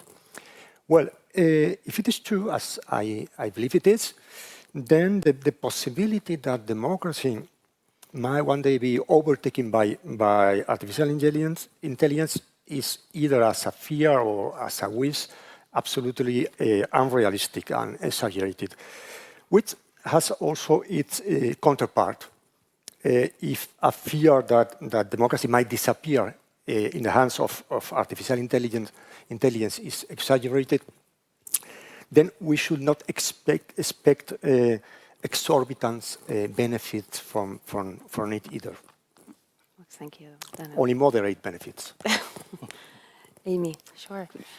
Yeah, I think building on some of these comments, I think technology is not is values neutral, right? So I think it's up to us as companies and different stakeholders to build in the kinds of values and use cases that we can be proud of and that support democracy. One of the ways that we do this is actually working quite hard on our journalism initiative. We're very concerned about the spread of news deserts where there's increasingly less reliable sources of information for people to access. And so we've invested in some different pilot models in the United States, especially to try and make sure that we can reinvigorate and reconceptualize the business model there so that it doesn't die out. Because how do we have a healthy participatory democracy? It actually relies on journalism as well. And obviously that's been one of the industries that's been disrupted by technology. And so we want to play a role in trying to help there. We've also given back $1 billion to publishers over the last several years that have been publishing their work on our sites, on our platforms, because we believe that journalists should have fair compensation. That's crucial to upholding this business model and to democracy. We've created media literacy programs as well to try and reach people where they are. And then we also are taking note of the different threat opportunities that these new digital spaces hold, in particular for journalists, women journalists as well, face a variety of digital and physical offline harm possibilities. So we work to provide protections of their accounts through our Account Guard program, which has protected the accounts at the moment, over 4.6 million accounts of journalists, NGO workers, humanitarian workers, campaigns as well in the United States and around the world. And we offer pro bono legal support as well for journalists who are being challenged unduly. So those are a few ways I think that we're promoting democracy sort of values outside of Microsoft and also within our platforms. You know, we want to respect consumers' free speech and ability to express themselves. That's very important. It's probably not a surprise coming from an American. But we think that that's not incompatible with taking a values-based approach to upranking authoritative content, to committing to not monetizing disinformation, which we committed to last week in a set of principles we rolled out, and also to providing users with choice. So one of the things we do is we rely on trusted third parties to assess the credibility of different news sources, and those go into an extension that you can download. And so it will pop up, you know, if it's a very disreputable source of information, it will appear as red. And if it's sort of trusted and has followed journalistic principles, it appears as green and gives it a ranking. So, you know, what we're hoping is by providing these tools from the supply side, we hope that people will really engage and seek out trusted information, because it really is a two-part relationship, right? I think we can't fix everything, but we want to provide the information and hope that people want to consume sort of a healthy news diet by, for example, reading these nutrition labels. So those are some of the ways that we're trying to do, as you mentioned, support democratic efforts. I think we have time. We are already running late, but there is a super cocktail, so please don't go. And we have time for a last question. My last question is a sort of Mazzucato question and concern the relationship of technology and society for you, Jeremy and Daniel. And then I have a special one for you, Amy, and it concerns technology diplomacy. Now we were dealing with this issue with Mary Slaughter. You are Microsoft, have been really very involved with Casper Glinch taking office. So for the first Mazzucato questions, it would be for you, Daniel, how should we rethink the relationship between democracy and society? It's a very, very, very same question for you, Jeremy. Could be, so what can democracies do to renew their promise and make their model much more attractive to people? And then just to say how this tech diplomacy is something that concerns not only governments, but it concerns corporations, and what is your say here? And with that, I don't know whether we will have one question from the audience, and we'll leave it here for the rest of the competition. So maybe, Daniel, you can go in. Okay, we live in a historical moment in which it's very important to reflect on what we can call the technological infrastructure of democracy. And by doing this, we have to avoid mainly two mistakes: the techno-solutionism and the techno-neutralism. Against them, I propose to think in terms of techno-conditionalism. What is techno-solutionism? When Mark Zuckerberg appeared before the US Senate to talk about misinformation, hate speech, and privacy, he proudly defended the technological solution. AI will fix it. Don't worry, AI will fix it. In 5 to 10 years. This techno-solutionism redefines complex social problems as problems that have computational solutions. It assumes that the power of technology is capable of solving any kind of problem. That is not true. Techno-neutralism consists of thinking that technology is neutral and that everything depends on the use we make of it. Take the example of guns. Some say that a gun is neutral and it all depends on how it is used. But the fact that there are a huge, in the United States, especially in the United States, there are a huge number of weapons in a society does not just mean that they could be used to kill, but that there is, in fact, a very different conception of individual sovereignty, of trust, of how to manage conflicts or security from those societies in which, as a rule, there are no weapons at people's home. My proposal is to put it in a nutshell, to consider that as opposed to solutionism and neutralism, there is another possibility of considering the relationship between technology and society based on the idea of conditioning. Technology does not determine human actions or societies.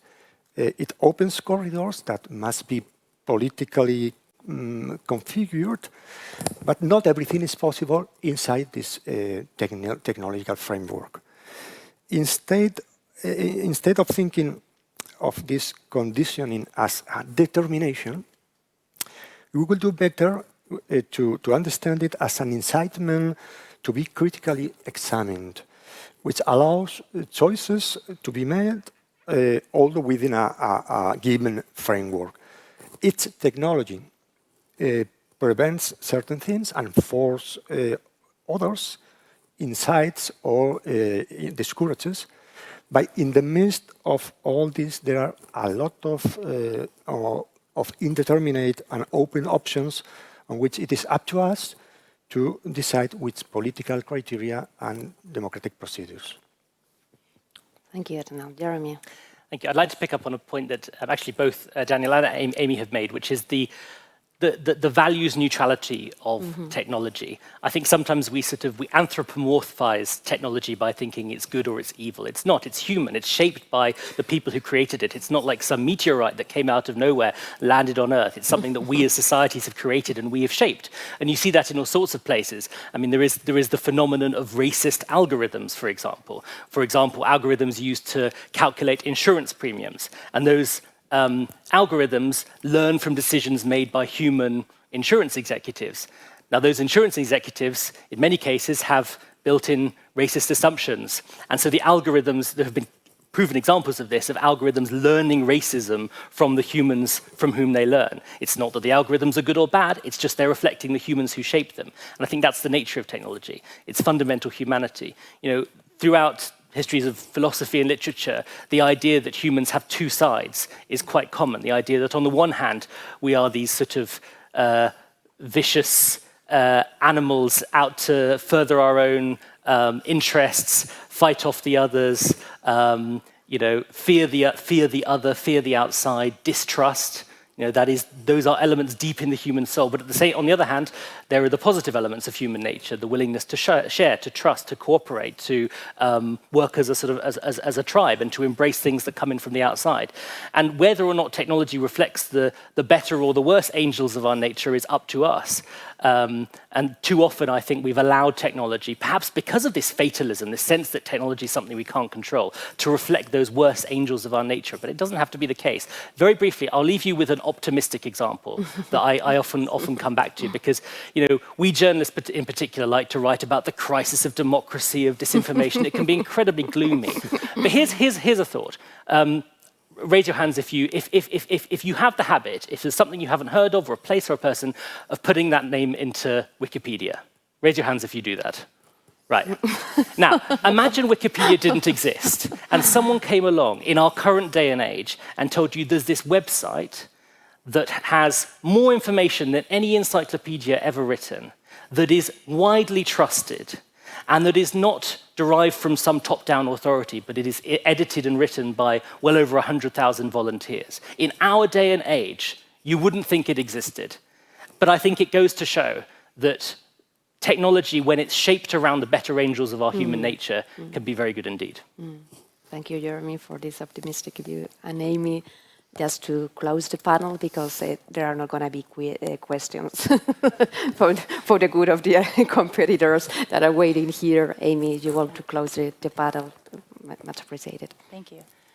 Yeah, I think going back to the war in Ukraine, so obviously the war, the kinetic war started on February 24th, but on February 23rd, the first shots that were fired were actually cyber attacks that were seen for the first time by anyone in the headquarters of Microsoft in Redmond, Washington.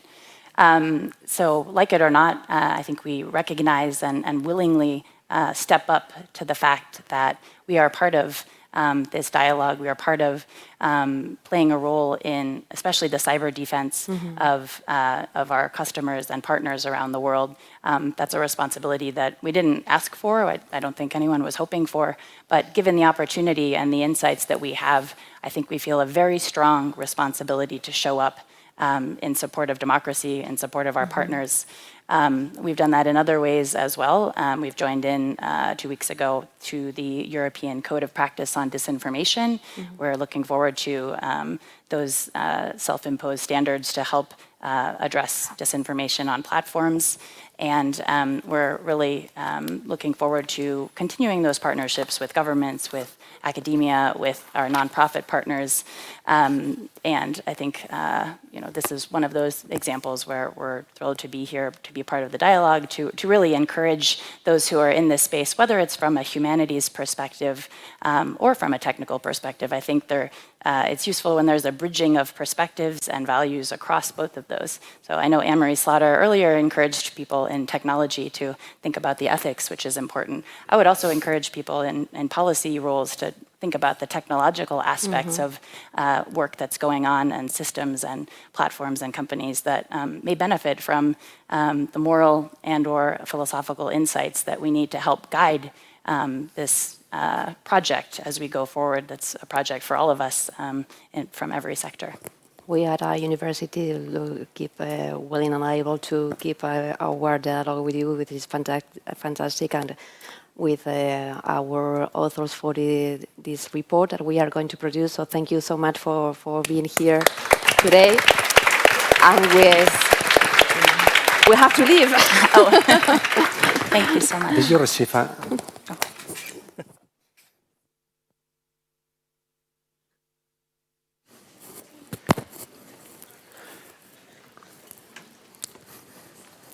Thank you for such wonderful insights towards the use of information and the challenges and opportunities that we are facing in the coming times as well.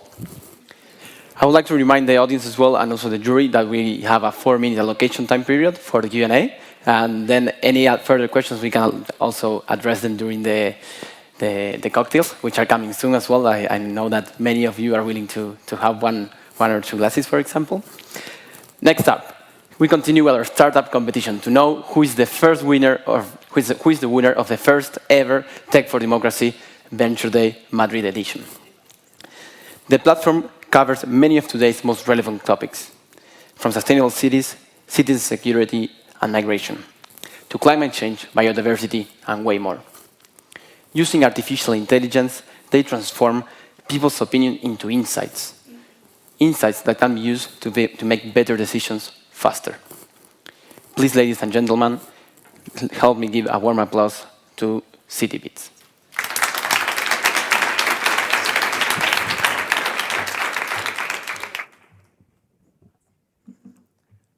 Hello, Tech4Democracy. My name is Dario. I'm a product manager at CityBits, and what we do is to understand how society changes in real time. So my uncle, Agustin, he works at a yogurt factory, and he told me 8 months ago that truck drivers are super mad because of many things, including the rise of fuel prices, and I thought this was just an anecdote of my uncle's.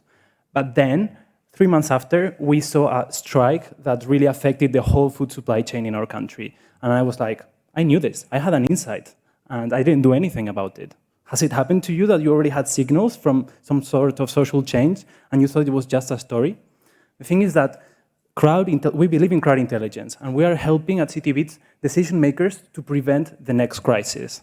The problem is that we live in a data explosion, like a tsunami of data, in which in the last few years, we have generated over 90% of the whole data in the world. And 80% of this data is unstructured, meaning that it's impossible for the human eye to see it, so people are telling us stuff and we're not reading it.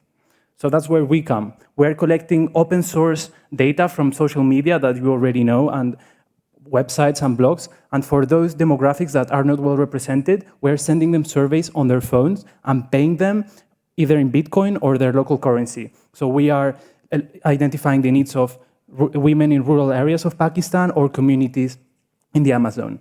Then we have a cutting-edge algorithm using NLP and machine learning to provide our license owners to have access to a dashboard in which they see the best insights. I don't know if words can express how proud I feel of our impact. For example, we are helping the UN identify the needs expressed by migrants in every step of their journey through Central America. We are helping the Inter-American Development Bank see exactly what little projects indigenous communities are carrying out in the Amazon so that they can attach economic value to things that people already attach environmental and social value to, therefore promoting sustainable investment. And we are also helping the World Health Organization identify in real time anti-vaccine narratives and to address a communication campaign. So we have already built a tool for democracy, which is having an impact in 1 billion euros of decisions, but we want to go farther. Like Prime Minister Ardern was saying, transparency is key for the private sector. That's why I'm super proud to announce that we are going open source. We are building a platform in which data scientists and citizens all over the world will be able to participate and get engaged, because we believe that a well-functioning democracy is a democracy in which all of us participate. So they will be training our machine learning models based on more real and more local data sets so that it will work better, basically. And this is not only great news for citizens, it is also great news for investors, because we are going from a 60 billion target market to a 260 billion, which is what's allocated to data science in the world. We are a great team of 35 city beaters in Barcelona and DC, and all of us are super experienced, ready, and especially ready to inspire citizens, investors, and clients across the globe. So we already have a lot of insights, all of us, that inflation, food insecurity, war, polarization are rising in our countries. So what I would like to encourage you to do first is to listen to each other without any software. But also, we invite you to join us in monitoring real-time signs of polarization, distrust, civic unrest, and also looking at the opportunities that people are already initiating to solve their problems in order to scale them like we also want to scale. Many thanks for listening.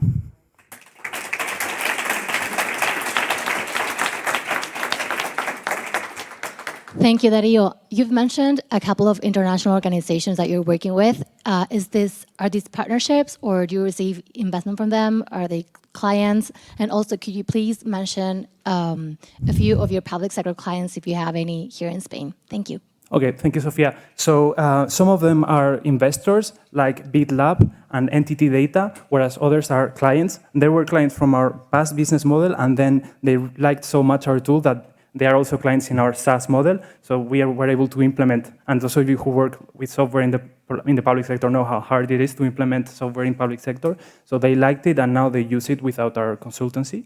And you asked for public sector in Spain? Yes. Okay, so it goes from town halls like Castelló de la Plana, Santander, who work in partnerships with bigger companies like Entity Data or Telefónica, and we also have the third sector. Fundación 11 is using us to identify what people with disabilities, different sorts of disabilities, are saying their barriers are in culture, transport, the economy, and they're actually getting great insights from our software. And Darío, where do you get the data from? Like, where are your sources of data? Is it social media, but other, I don't know, insights? Where do you get those insights from? Okay, thank you, Rocío. So we get open source data. We don't get anything that people don't allow us to get. So Twitter, Facebook, Instagram, and then Reddit, YouTube, and any newspapers, like the newspaper from your hometown. If someone is writing comments there, we can get it, or forums. And like I said previously, we're also sending surveys on people's phones and paying them to reply. And this allows us to ask specific questions, also to validate what we're getting from big data. Juanjo, ¿tiene pregunta? He's very... Can you? Yeah. I see that you guys, I mean, people devoted to strength, democracy, and freedom don't like to talk about money. But that's what I keep asking. I said, I don't want to be that guy, but 2 questions. What's your business model? Where do you make the money from? And the second question, who are your competitors? Because there are a number of companies out there selling this product to many companies, I mean, including some of the big guys.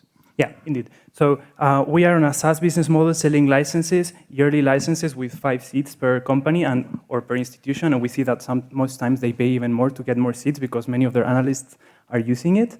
And I think that our latest, or this year, we are getting a very high profit margin from this model. So we are very proud. And I think we have found a niche regards to our competitors who are doing social listening. And all the leads and clients we talk to are like, this is social listening. And we say, no, because social listening was designed to understand brands and how people talk about Nestlé, Telefónica, or any brand or product. Whereas we are doing social understanding because we have machine learning algorithm that understands the context and that was built for civic needs and democracy. So we don't recommend using tools of marketing in politics and probably vice versa as well.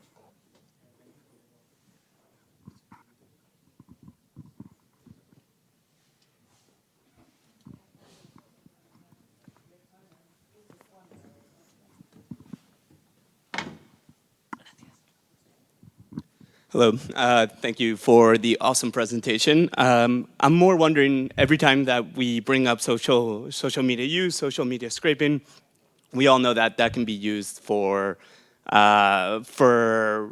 incorrect kind of governance, right? Of how you can exploit that data, how you can use it to silence dissenters. So I'm wondering what type of internal structures or internal governance do you have in place to kind of ensure the good use of social media data that is being passed along? And also, as you open source your model, how are you thinking about that new training data that's going to come in? Okay, thanks for your question. So first of all, we don't scrape. That's a forbidden word at CityBeats because we know that other competitors are doing scraping and we just take an ethical approach on data collection. Then your second question was about ethical use of data. Probably Amy and other people from big tech know that these companies will not create partnerships with companies that are not ethical. And the day we have an unethical use case, we lose our partnerships and obviously we wouldn't be able to keep working. So on a daily basis, we are working with very high standards to make sure that all our data is used in an ethical way. And finally, we are, in terms of the open source data science platform, we are working with partners, especially in the Global South, to promote in universities and even outside of universities a platform, a self-governed platform and decentralized, that in which people it becomes like a community in which people help each other and train, like Wikipedia that was mentioned by Jeremy before, in which people improve our algorithm and our data collection. Thank you.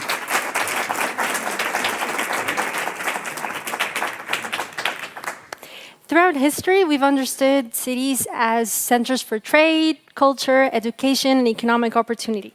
But the main driver of urban growth has been innovation. Today, we're here sitting on the 24th floor because steel allowed us to build skyscrapers. And this innovation sparked other inventions, such as the elevator, which took all of us here to the sky today. In the 21st century, it is our responsibility to further improve what we already have through technology, and therefore, perhaps the creation of smart cities. This is where Sigo comes in, creating applications that improve the management of our urban environment. Please, let's welcome them on stage.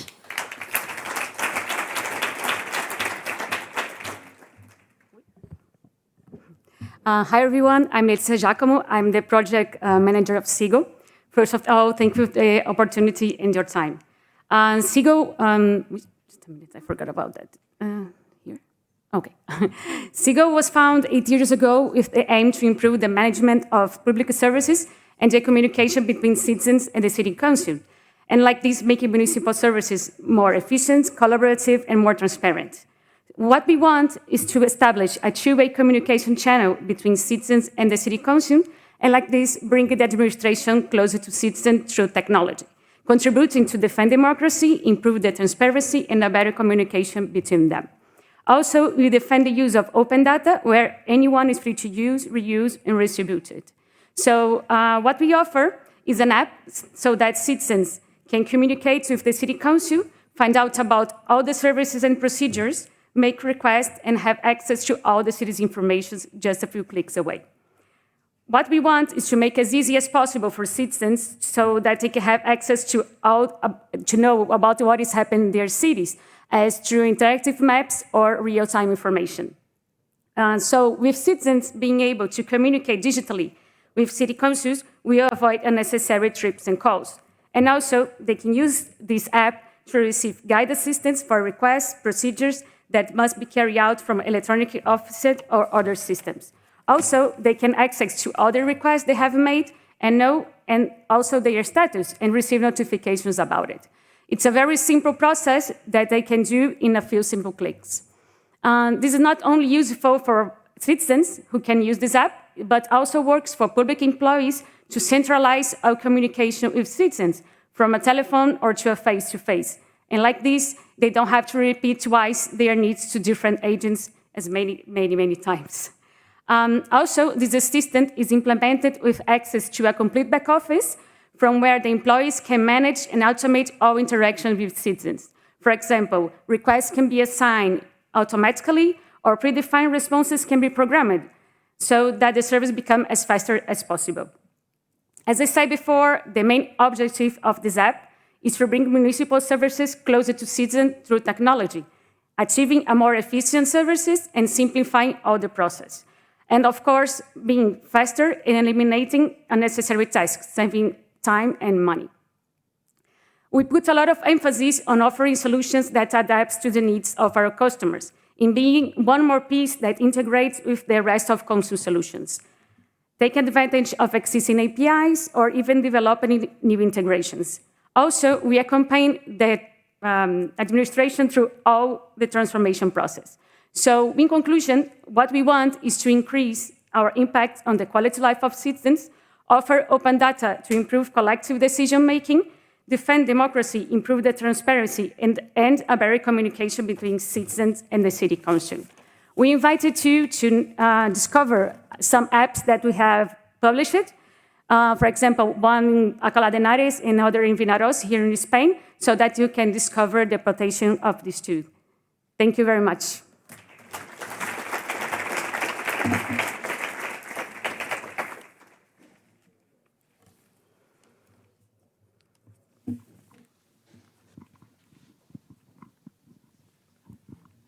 Thank you so much for your presentation. Very well done. This exists already, if I'm correct. I remember my dad uses a lot in the Netherlands. He's very happy with his personal contribution to the local cleanliness of our village. So my question would be twofolded. What's the competition like? I saw that you were focused on Spain. And how are you looking to scale with other apps like this already out there and being very linked to their governments? Yes, we are here in Spain. We don't have any, for now, we don't have any apps in other countries. But I think with the competition, we have this thing that I know that apps exist and for public apps, but what we think people are afraid of technology or people think that they don't deserve for anything. So what we want is to approach them like this. We don't call it virtual assistants, we call human assistants, so that people know that you're talking directly with the public administrations, not with a machine. So I think it's our difference. And could you tell us more about, I know you've run in some pilots with some municipalities here in the Comunidad de Madrid because you've participated in the program. So could you tell us more about those pilots and what's the impact you think you're having in those municipalities with your technology, please? Yes, we have 3 pilots. One is of Alcalá de Henares, and the other one's here in Madrid in the mountains, and others in the very small city that we have. I think is 1,000. I think it's yes, only 1,000 of people. So it's 3 different kinds of things, and we think we are one of them in the mountains here of Spain is like a company that's 40 cities that they do the waste collection. So it was, and the other one that's only 1,000 people, they have another, we use this kind of assistance. So it's different, but they have a really good impact, and we are improving. And for the waste collection, we know that we're improving their management of it. Thank you. Any questions from the public? Juanjo, business model? No? Okay, well, thank you very much then. Thank you.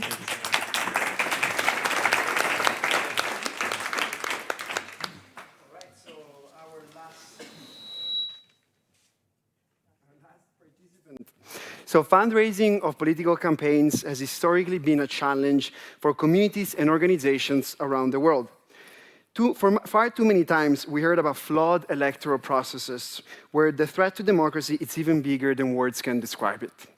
However, although history cannot be rewritten, we can learn from it and ensure that it does not happen again. We are happy to introduce you Politically, a company that will tell you how to ensure that this history will not repeat itself. Thank you. Welcome.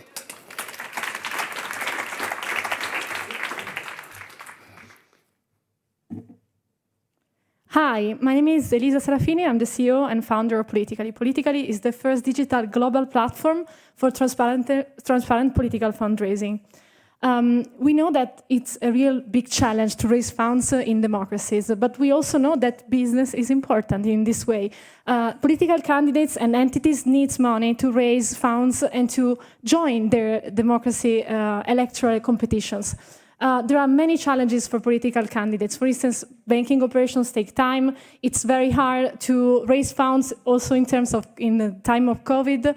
There are not many tools that are compliant with regulations, and also reporting is kind of complex. How do I know this? I was a candidate myself, and I was trying to raise funds, and I couldn't find anything that was suitable. In terms of tools, we can say that there are many tools that are very famous, like the wire transfers, but they're not personalizable. They lack on reporting, and they can be pretty challenging also for political candidates and entities. So we decided to create our system. It's a very simple tool where political candidates can open their page, and also entities, and raise funds with a credit card and small donation system. Candidates can personalize their page. It's completely transparent, legal, secure, and it applies with the local regulations. Also, we are working on blockchain technologies to make this even more transparent. Each candidate receives a dedicated reporting, so he or she doesn't have to lose time on this kind of complex processes. The business model is very easy and very simple. We charge a fee on transaction, so it's very scalable. You don't need many resources to target the markets as well. We are also planning some subscription models to avoid the seasonality of the business, because of course political campaigns are sometimes in the year, but sometimes they're not. But they are all around the world in democracies and moderate democracies. So we are also thinking about upselling services. Some of these services are already be given to the candidates, but we are giving them for free. So we are testing it. We tested this solution in Italy in local elections. Just 2 weeks ago, we finished the last elections. We have been accelerated by CDP Ventures. It's the biggest institutional funds in Italy, made by the government. And we are targeting Spain, US local elections, and national Thailand election and Swiss referendums for 2023. We are looking for funds to replicate and scale our business, which we think needs very low resources. It's very scalable, very easy to replicate. We did our MVP. It was a real test, as we are a real startup, very new. And we targeted a few candidates just to try the model, and it worked. We had about 80,000 euro raised with our business model, with some high donation and average donation that were about 100 euros. So this is also specific for small targeted donations. We helped, and we are helping the regional elections in Sicily. Transparency is a very important issue in many countries and in many regions. And we have a lot of committees and electoral entities that are raising funds with our solution. These are some of our candidates. They were very happy. As you see, you can see QR codes and small links and graphics. We provide them with this, but in the future we will sell them. We promote transparency, and we think that each candidate needs funds, but also transparency and easy reporting to compete in the elections. If elections are something that is only for the rich people, this will be a problem as well. So we help candidates raising funds and also have an easier life in the democratic process. We are a benefit ESG company. We are inspired by the 16 ESG. The whole team comes from corporate experience and also political experience. I'm a firm manager in Uber and public affairs manager in Glovo. I worked in 2 different unicorn companies, and I was deputy mayor in my city, and all the rest of the team also has some experience in both public and private company. Thank you very much.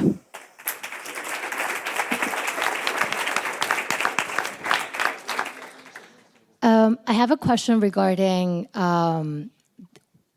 who you accept on the platform. Could anyone just be there, or do you have any ethical regulations onto, minimal standards that you have to meet, or how do you regulate who's promoting themselves as a candidate on your platform? Sorry, may I elaborate on that? How do you control who is donating, and how do you make sure that those funds are legal or ethical? Okay, so for the first, we made ourselves the same question at the beginning, and we saw that there was a platform that targeted only, for instance, democratic candidates. We thought that this was not the right solution, because this is a tool that we want to give to candidates that are regularly running campaigns in their countries. So as long as they respect the constitution and they are legally running for their campaigns, we accept them. But we also provided with terms and conditions in which we can decide as a private company to kick out candidates for very specific reasons, something that is going against the constitution, spreading fake news, something really, really specific. But we won't target a specific ideologically partisan party or candidates. And so it will be only a tool. If you go on the homepage, now we have put some campaigns, but in the future we won't put the campaigns. We only put the service. And to understand the donors, we took about 1 year to build a secure, compliant office that is checking all the donations. We are also regulating on specific country rules. So for instance, Italy has some specific rules, Spain has other. Spain doesn't allow foreigner donations. So we will stop those kind of donations from happening, just this. So of course, as credit cards, banks, as all the tools that work with financial services, we are exposed to some risk, but we are working to avoid all this risk with our offices. No, and if I was going to ask if the audience has any questions, but I spoke about the business model. No, I'm not going to ask directly about the business model. But I was wondering, what were your assumptions about the average donation, and what have you checked in reality? So we didn't have a clue in this way because it's a blue ocean market, so there wasn't many tools. So when I raised fund, I worked also with the candidate for mayor in some cities. We had bigger donors. So we didn't know anything about the small donors, and after the MVP, we understood that there are many people that are willing to donate if the action is very quick. So the big donors, they can take time, call the deputy mayor and make the wire and everything that, but the small donors, they just want something really quick. So when what we understood was that in local elections, our average was €100, 106, something like that. We had also, higher or smaller. So we think that there is a market that is unexplored. And it's the market for small donations for political candidates that can really make a difference, because for especially young candidates or new entities, especially in very fluid markets in democracies, it can really make a difference. I'm asking because, with this pricing, 5.25% or 5.5% on the transaction and 0.25 cents as a fixed amount, it makes sense if you are actually expecting very, very low donations, but it doesn't make sense at all with 100 euros on average. You think it's better for bigger donation or smaller? I don't. No, I mean, it makes sense if donations are €1. If it was €1, I mean, you would be making almost 50% for the fixed. of every transaction. You know? Yeah, that's true. I mean, after maybe €20, it disappears. It doesn't make sense. It doesn't move anything at all. You know, maybe you should be thinking about a different price. So it's the variable, which is 5. We can talk about it, but we can adapt.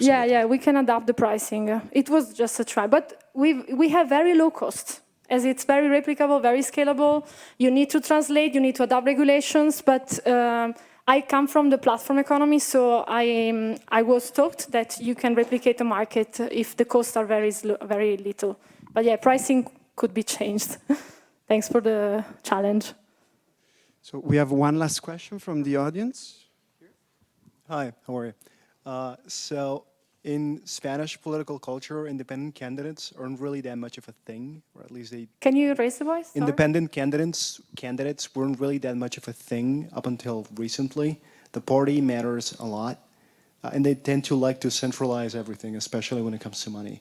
So I want to ask you if you've had any experiences like dealing with that, as opposed to Italy, where I see you've been able to talk to independent candidates on your own, and if you've had any trouble, if it's been a roadblock of any sort.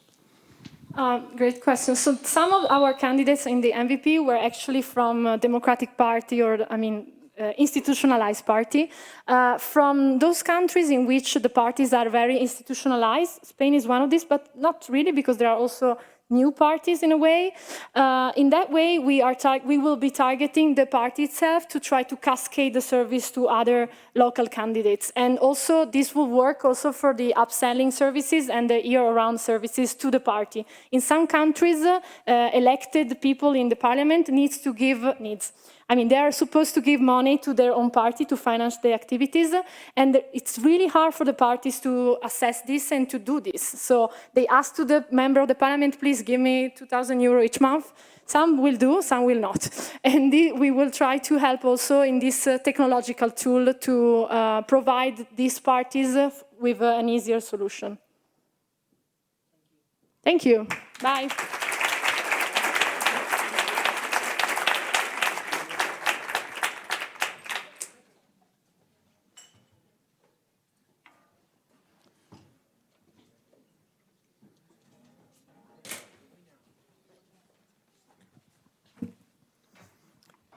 Please, could Gabriel, Noor, and Negulmin join me? My 3 fellows from the Center for Entrepreneurship and Innovation, can join me, please? Thank you. Thank you, please. Come. A big hand.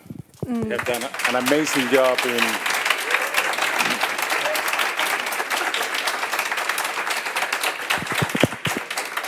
So let me tell you something. They have been working hard.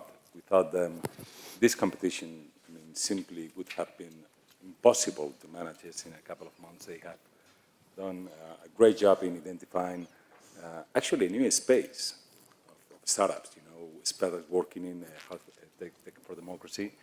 And I cannot think about anyone who could recap what we have experienced here today better than them. Please. I think this one works. Yeah, thank you. So as we all know, the Tech4Democracy Summit takes place worldwide. Today it's been a pleasure to host it here in Madrid, the first edition, fully dedicated to European startups. And well, we were pleasantly surprised to know and to find out that there were over 400 startups working in this space, just in European territory. And from those, we filtered down to 150 based on criteria that we thought best fit today's topic, which is democracy. And from those formal invitations that we sent, most of them replied. We chose 12 of them. They pitched in the semifinals. And today, as you saw, we brought you the 6 most promising ones that we found out. But perhaps you can tell them more about the ecosystem itself and what your thoughts were about it. Yeah, definitely. We worked hard for this. We almost became expert, not as much as you guys, obviously, but we have some knowledge on that now. And we realized that things like this put a lot of emphasis on the conversation about digital transformation in the public sector, especially. And I mean, the recent years have really made us adapt to new realities, consider new ways of governance on how to governing systems. And without you guys, it would be very hard to navigate all of these new realities, but also old realities. What we've seen from this space, these people are able to give us a voice, which is the most important thing in a democracy. And you guys allow us to take care of each other, our communities, our societies, ourselves. And I believe this to be the most important part of a democracy, of democratic values. And we want to thank you from the bottom of our heart to do this. And also institutions like IE, which make this possible, because without education, at the end of the day, things tend to move quite slow, and perhaps Eugenio could touch upon that a bit more. Thank you. Yeah, thank you, Gabi, for the mention. It's difficult to speak about education at IE because we know how high standards we have here at IE, right? But it's true, across history, education has been the cradle for creative people, for these great minds that are fighting for our rights and that they are making that we as communities can protect them, nurture them, and also moving forward, even looking to like further develop into this democracy and liberal democracies that is our main right as a community and as a society. This is why the role of a university is so key, and the partnership within the US states is also awesome for us as students to have this possibility of being here, of people involved in ecosystems, great companies from across Europe, and also having that global approach, awesome speakers. This is something that we see, and that we are certain that for future generations is going to be a great and amazing initiative for our future lives. Just the fact that we speak about Tech4Democracy, considering the importance and how crucial it is for us as citizens, as human beings, makes the whole ecosystem one of the most important of all. And we do speak that tech is disrupting industries, but shouldn't we consider of tech disrupting democracy? At the end, it's our biggest value as human beings. Thank you very much. You have done a great job. Very proud of you. Now let me invite Pilar to come. She's going to announce the winner of this first edition of the Tech4Democracy European Contest. So who's the winner?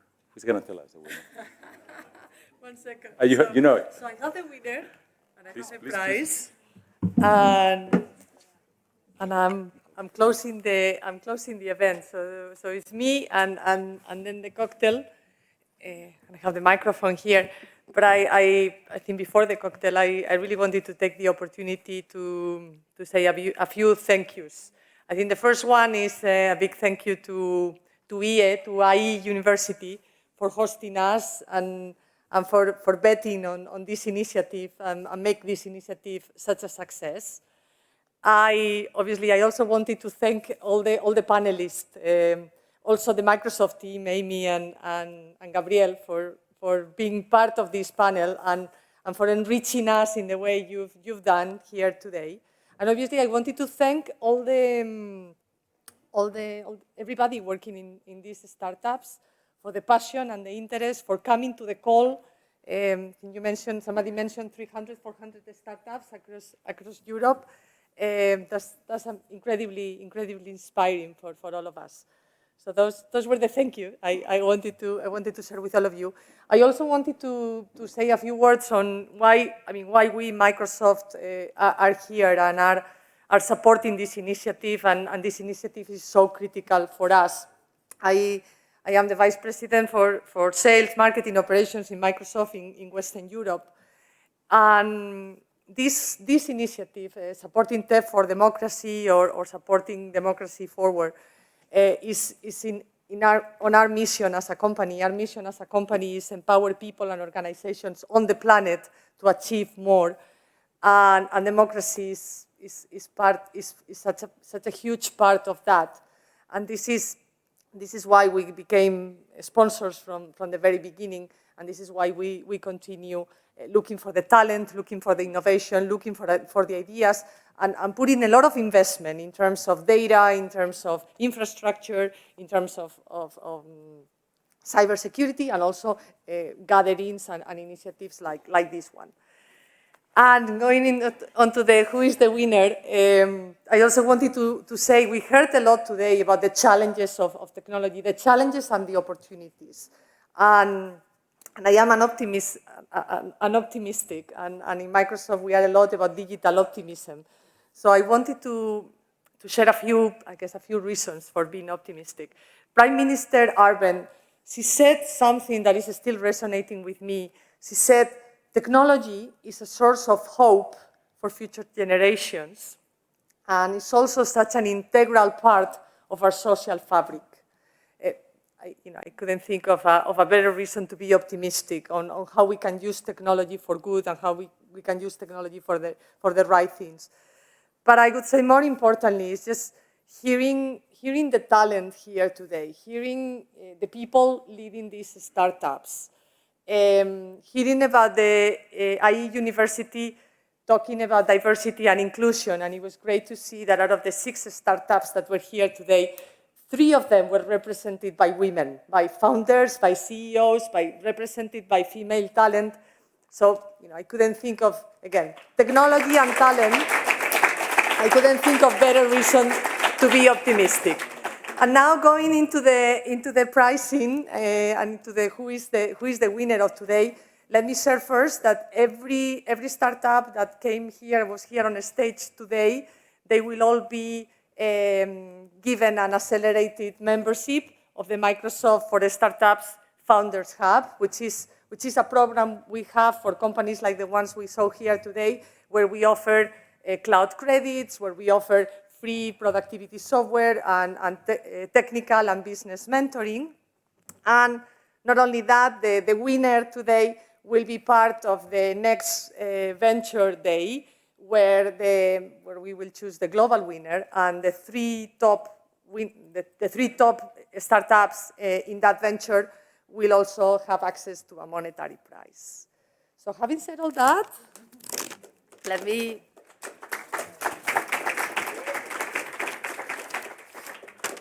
So here we are, and the winner is City Beats.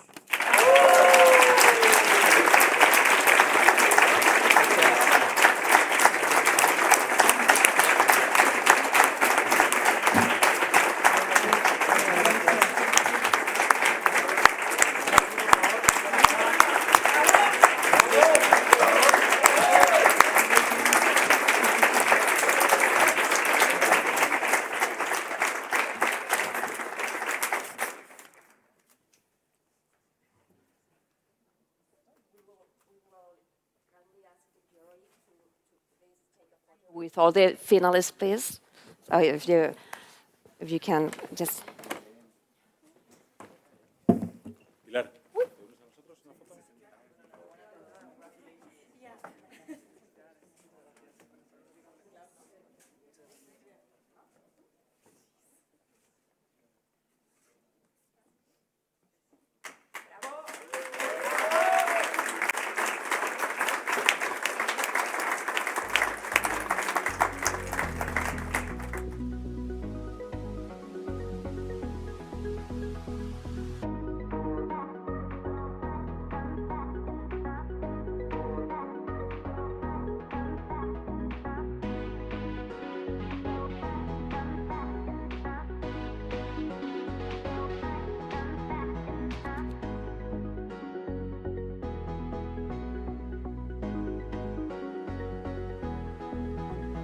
Venture Day is going to be in New York in September. We'll announce the exact date very soon, but that's going to be in collaboration with Microsoft. They have a UN office there, and it's going to coincide with the UN General Assembly in September.